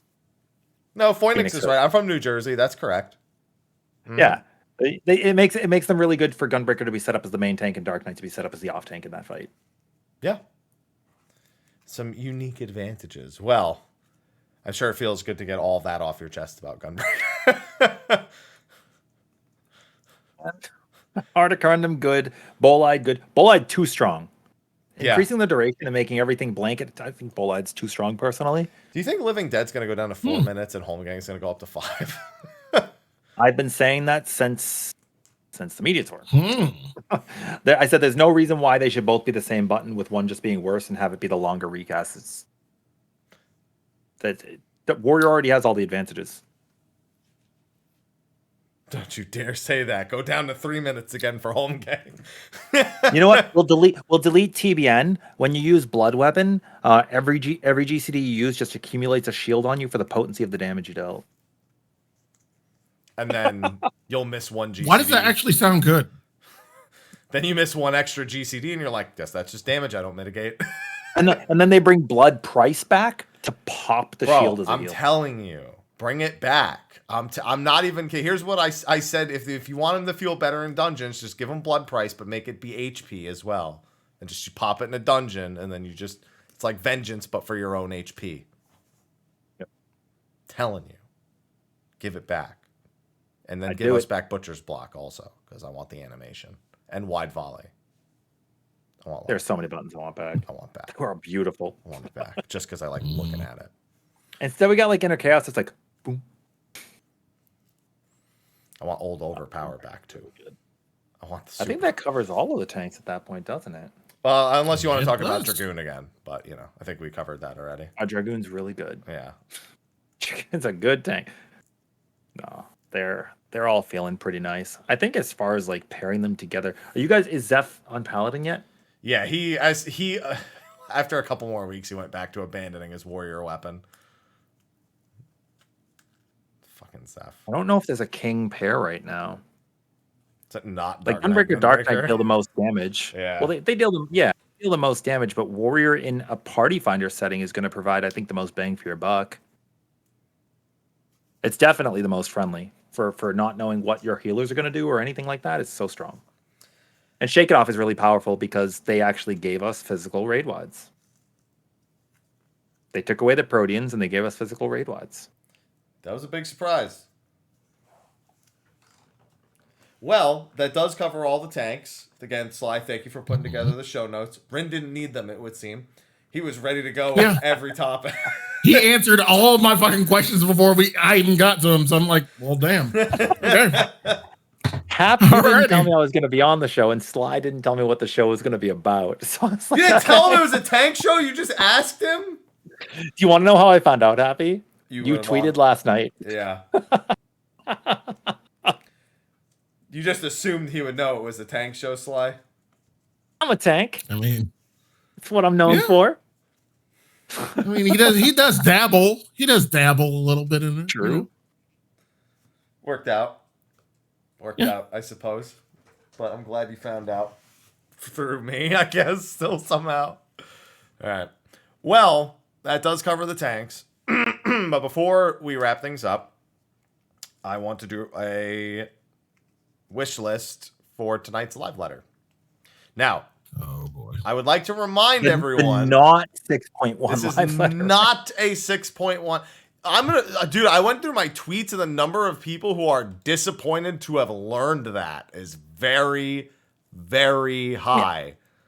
I'm not going to be surprised if they like show us like a dungeon picture or something, or like talk about Ultimate a tiny bit, but I don't expect it to be anything more than a mention. What it is not is the part 1 6.1 live letter. That is in a few more weeks, according to what they said like a month or so ago. So a mention, maybe, but about it, no.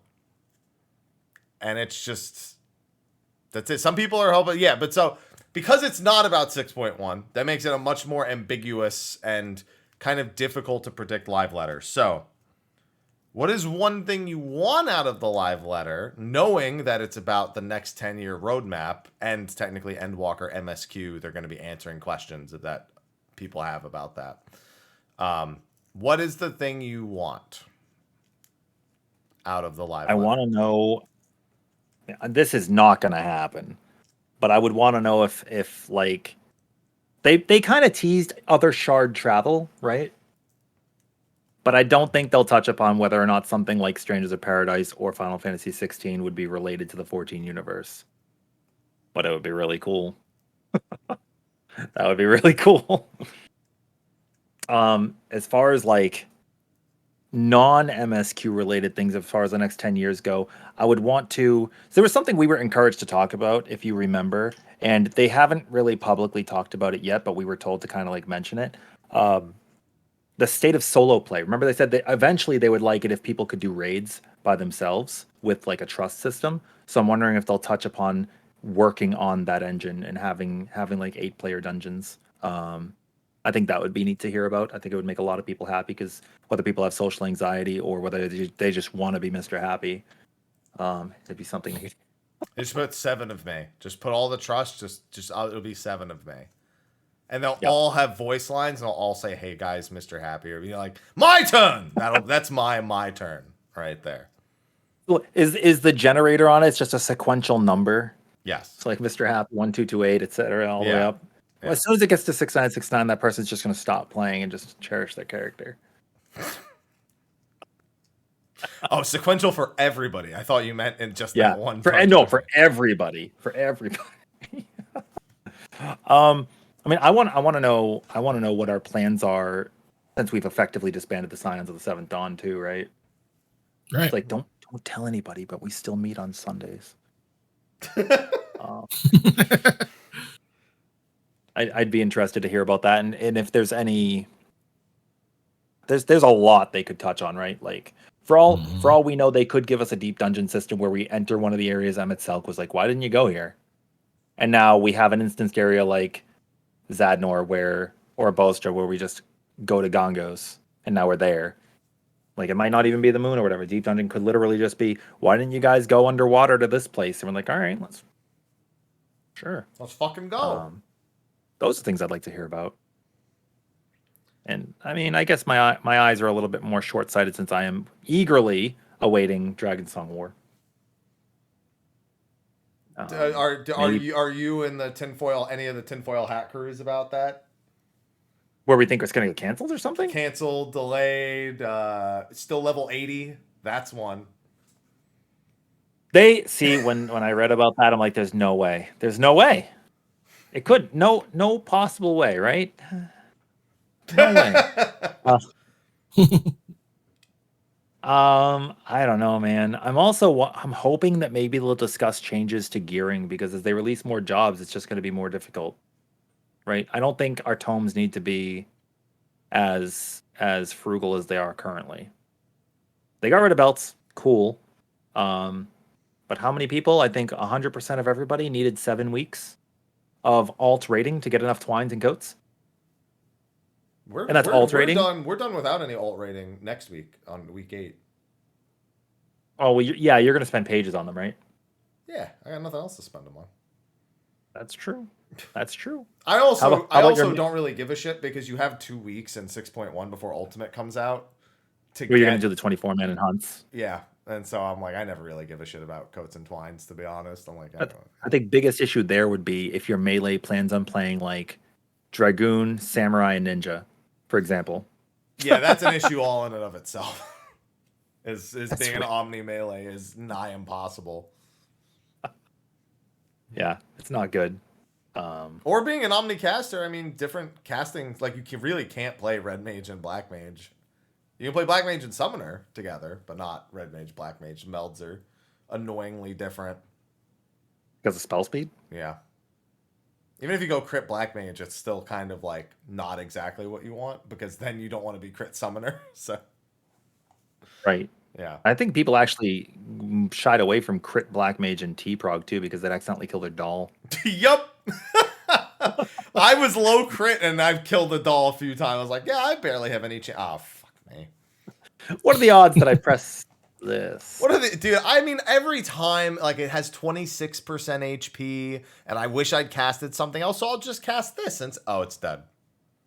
Yep. Good job. Thanks. Those are like what I'm wondering. 10 years is a long time to think out, though. It is. So many systems have changed or been shelved. Like PvP's changing massively. That's going to be interesting. Really excited to hear about that. When we finally get to discover it ourselves when it's live, because it doesn't get covered. Yeah, pretty much. I don't know. Sly, do you have any wishes out of the 10-year broadcast tonight? The new world. You mean like the America? That's what it is. It's the America of yeah. Basically, because we've in certain crafting quest for the studium, We've heard things about the New World, aka they have barbecue. These sons of bitches have barbecue, and they're teaching the Eorzeans how the fucking American thing they could have put on the we other just side learned of the about burgers and stuff, right? Graha dipped right into it. Yeah, they're teaching the Eorzeans how the fucking barbecue and shit. I'm like, I cannot wait to go to the New World. We better get a fucking pit as a housing item, and we better get ribs as the go-to strength food, the go-to melee food.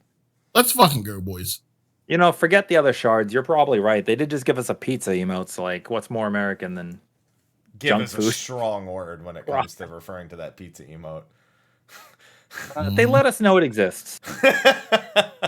It was. They picked who got one based on Charlian diplomacy. So no one. Man, y'all had really simple answers. I'm hoping they say, hey, we are actually working on a new engine at some point in the next 10 years. Oh, you haven't given up. See, I asked about that. I asked about that, like, for the next expansion. You were like, I said that would be the earliest time, but I didn't expect. But they're talking about 10 years. Again, I'm thinking about the whole time frame. New MMO with the new engine, right? I mean, they kept 11 going, and they developed 14 separately. Let's not talk about it. That would be hard. It's also, I don't know. I kind of gave up on that because I feel like the risk may be too high. I don't think the risk is high anymore. I think I would have felt that way in like Heaven's Ward if they had said that, but not now, as far as I'm concerned. Because I'm just thinking it's 10 years. If they were going to do it at some point, if they were even thinking about it, they would bring it up. Like, oh, we're in the planning stages for an engine rework. It won't be until like 5 years in to this 10-year plan, but we are making plans for that. You know, like we said, spare no expense. Whatever.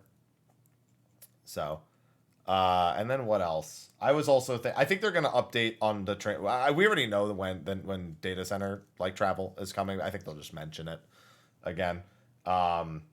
And then what else? Because I'm only thinking of and the name of the next story arc, the name, but no actual details on it, or just question marks.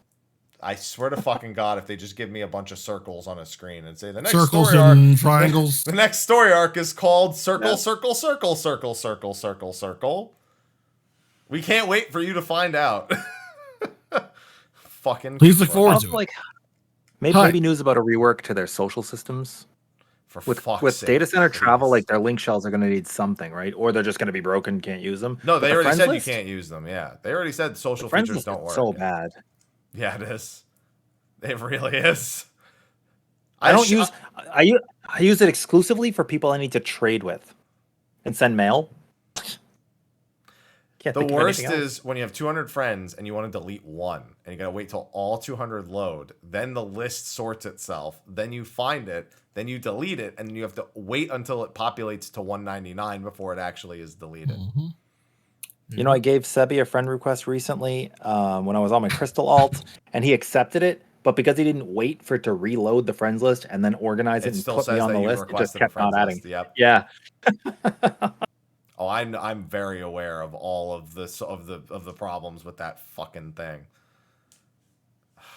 Not ideal. No, yeah. So it's things like that I would expect to see. I really don't expect anything in regards to 6.1 other than a brief mention of its existence. Because you know what Twitter says? Well, 6.1 sometime in the next 10 years, and I'm like, that just. I mean, stop. Yes, I've said that same. Like, it's kind of like a shit post to say that, yep. Right? Like, it's not viable. No, it's people, but some people believe that. I guess outside of the game, something I might hear or expect to hear is maybe if Yoshi ever plans to step away from the game in that 10-year frame. He could change his mind at any time. He could say he wants to be there the whole way, but then maybe he sees someone who he deems fit enough to take over as producer. Oh, that wouldn't be a bet to actually give up the producer or director role, one of them. Mm-hmm. Like, he'll still be involved, obviously, right? But he would probably give up the producer role before he gives up the director role, if I had to guess. Yeah, and then they bring out Yoko Taro, and I'm like, I quit. I quit. That's it. I quit. I'm done. Some people are also if you thinking... wipe the savage raid, your character's just gone. Yeah. Some people are also thinking... So, for those who didn't know, the mobile game for Nier is getting 14 collaboration. Some people think they're going to announce something else for 14 and Nier as well. And to that I say, no. That's it. Well, I don't remember if it was yours, but there was an interview just before the expansion, right, where it was discussing collaborations. And they said they already had them set up. Right? So I wish I would have asked that question because that was one of the questions I wanted to ask. Because I think specifically somebody's asking about Monster Hunter coming back right now. They're like, we're doing like in-house stuff for now because they already had it planned. Yeah. Because then I asked if you could take one more monster from Monster Hunter or give one to Monster Hunter, what would it be? He said Diablos, right? Take Diablos and give Nidhogg was what he said. And Nidhogg's a good one. Yeah. Yep. So yeah. I don't know. Somebody said that. I think they were sad.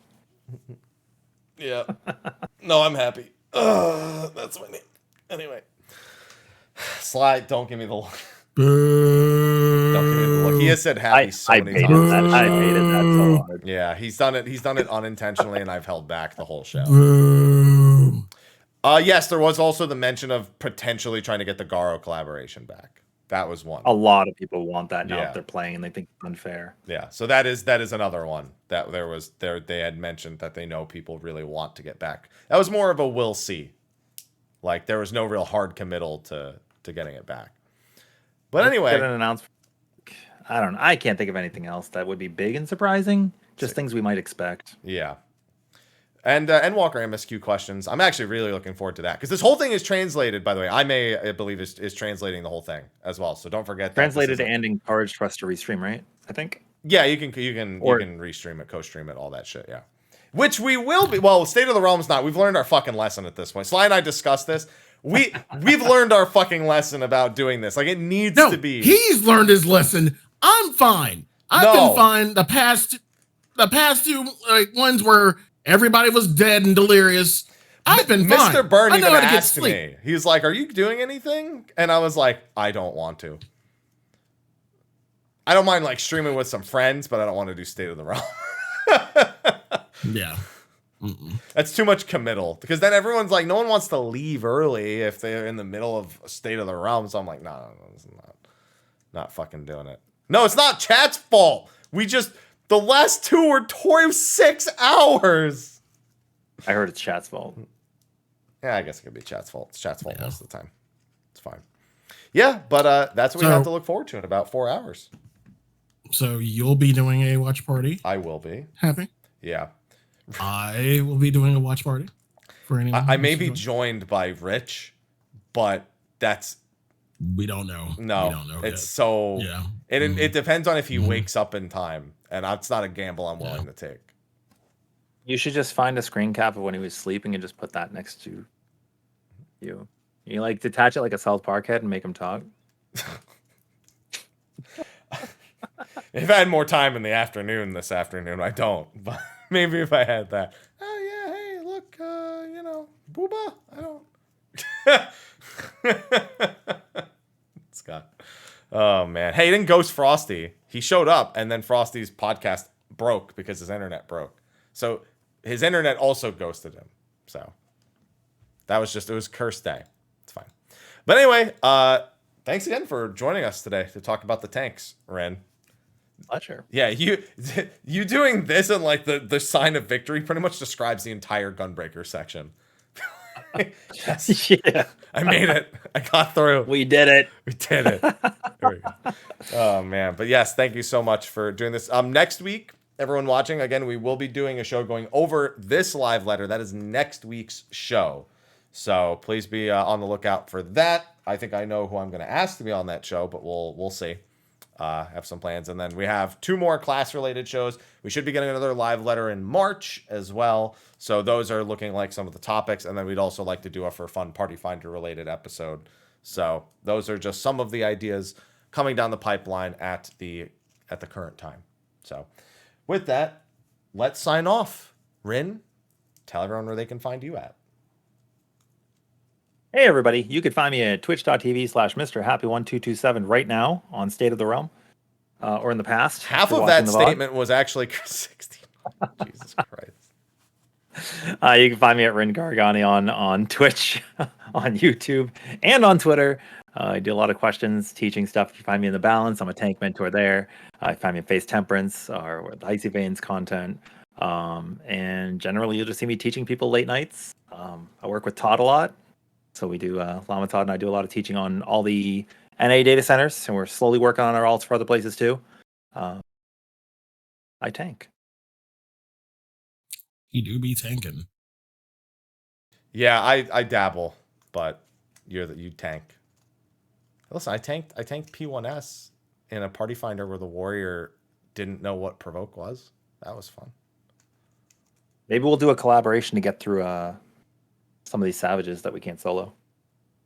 Yeah, I mean, there's a few that we could definitely do with 2 people that I can already think of, but I'll have to wait till I actually have gear. I think maybe Sly and I'll be playing again soon too. I'll like 85 now. Yeah, Primal, on so Primal, working yeah. on it. I'm so sorry for you. nice. Just wait for data center travel. Fuck off. Just wait for data center travel. Stop it. Just save yourself. It's fine. People said that last expansion and then regretted it deeply. Like, I'll just wait. It's going to be in a month. I see. That's their fault. I just said wait for it eventually. Set the expectation. So, Sly, what are you working on, sir? What's going on with you? Hi, you can find me at twitch.tv/Sly, aka Gray Fox. You can find me on Twitter at Sly the Fox. Currently working on Monarch. I was lucky enough to get a early copy thanks to NIS America. By the way, like, Monarch is so good. It's made from Shin Megami Tensei if devs, and it really shows. So definitely give Monarch a shot. Demo on PS5. I don't know if the demo's on Steam, but I am playing on Steam. So that's what I'm doing right now. And thank God I am, because next week is Elden Ring. So I'll be doing that as well. And then GT7. One more. And then, yeah, Chocobo GP. Let's go. We're all waiting for that. Yeah. Let's go. There's that. But, you know, this idiot actually got a wheel for it. He got a wheel for it. I'm ready to go. I'm ready to race. I'm in the triangle strategy waiting room. Who gets a wheel for a kart racer? Somebody who's going to win. I got the paddles. By the way, Triangle Strategy too. If you haven't played the demo, go play that as well. If you like Triangle Strategy, you're probably going to like Monarch as well. Yeah, do both. I just can't play Triangle Strategy because GT's 7's on the same day. So, I mean, you could. You're not trying hard enough. If you had a wheel, yeah, that's that. Now you have a controller on the side to play Triangle Strategy, and every race you take one move. yeah. See, oh, look, I got these. So unfortunately, I have to throw it over to Happy. We know what he's doing based off this. Perhaps tell whatever everybody where they can find you and what the fuck you're doing. So I'm playing Lost Ark right now. That's going to be fun until the 23rd when I probably never play it again. I genuinely don't know how I'll ever play the game again after February 23rd. Because for some reason, Square Enix thought it would be a great idea to make 6-Pixel Remaster released 2 days before Elden Ring. So I'd spend 16 hours a day 100%ing that because I want to. And I have all the other 5 of them actually 100%ed. So that's going to be fun. Then I'm going to play Elden Ring for 16 hours the following day. So that's, of course, going to be great. And then, of course, on top of that, there's going to be Triangle Strategy, which, again, demo is great. Try it out. It was really good. Then there's Chocobo GP, so I got to practice so I can show all these amateurs what a real racer looks like. And I got to unlock all the characters. And then you have Strangers of Paradise, which, by the way, is not March 18th. It's March 15th because you get 3 days early access when you pre-order it. So I really only have a few days with Chocobo GP. And then Strangers of Paradise got its 3 DLCs confirmed today, and it looks like one of them is Gilgamesh. One of them is, well, it could be Gilgamesh, actually. One of them is like Omega and Shinryu, and one of them is what was the other one? It was the Rift. It was one of them's Bahamut. And then one of them is like an alternate ending style thing. So there's that. And then there's also the multiplayer raids in that game that they said there's exclusive like dungeons and raids for multiplayer, which they did do in like Neo 2 and stuff as far as I know. So, and then there's probably a live letter, and then there's probably 6.1 by like mid-April. And then there's also some other game. I heard this like Edge of Eternity game looks pretty cool. There's Kirby, which could be cool. Oh, you haven't played Edge of Eternity? No, I haven't played Edge of Eternity. I think it's releasing on Switch or something. Yep. In the next like month. So there's a few things going on in there, you know. Babylon's Fall. Babylon's Fall, yeah. Well, we'll see about that one. We'll see about I mean, Ultimate's not going to be done in a day. That's 2 weeks after, though. Yeah. And that's probably not till May, if I'm going to be honest with my guess on Ultimate. So, busy. And watch party tonight. So I got to start with that. Oh, I got to do my Pokemon matches, too. I got to get my Shiny Articuno. My Shiny Galarian Articuno. There's doing, if you do the online PvP tournament for the World Qualifiers, even if you just play, you get a Shiny. So I'm going to go get that Shiny. Wait, really? Yeah. You get a Shiny Galarian Articuno. So, we'll see. That's the plan. But anyway, yeah, that's all I got going on. Not much. So thanks. Not much. Yeah, not much. Just a few things. Just a few things. Yeah. All right. Well, with that, we're going to go on into a short post show because I actually have something I need to do pretty quickly after stream. And then I'll be live again at 5 while we wait for the live letter to go live. And we'll see if Rich will wake up. Good luck with that. No, he won't. It's fine. But thank you again, Rin, for joining us. We will see you next week to cover the live letter on State of the Realm. And y'all enjoy it. So on that note, take care. See you next week. Have a good day.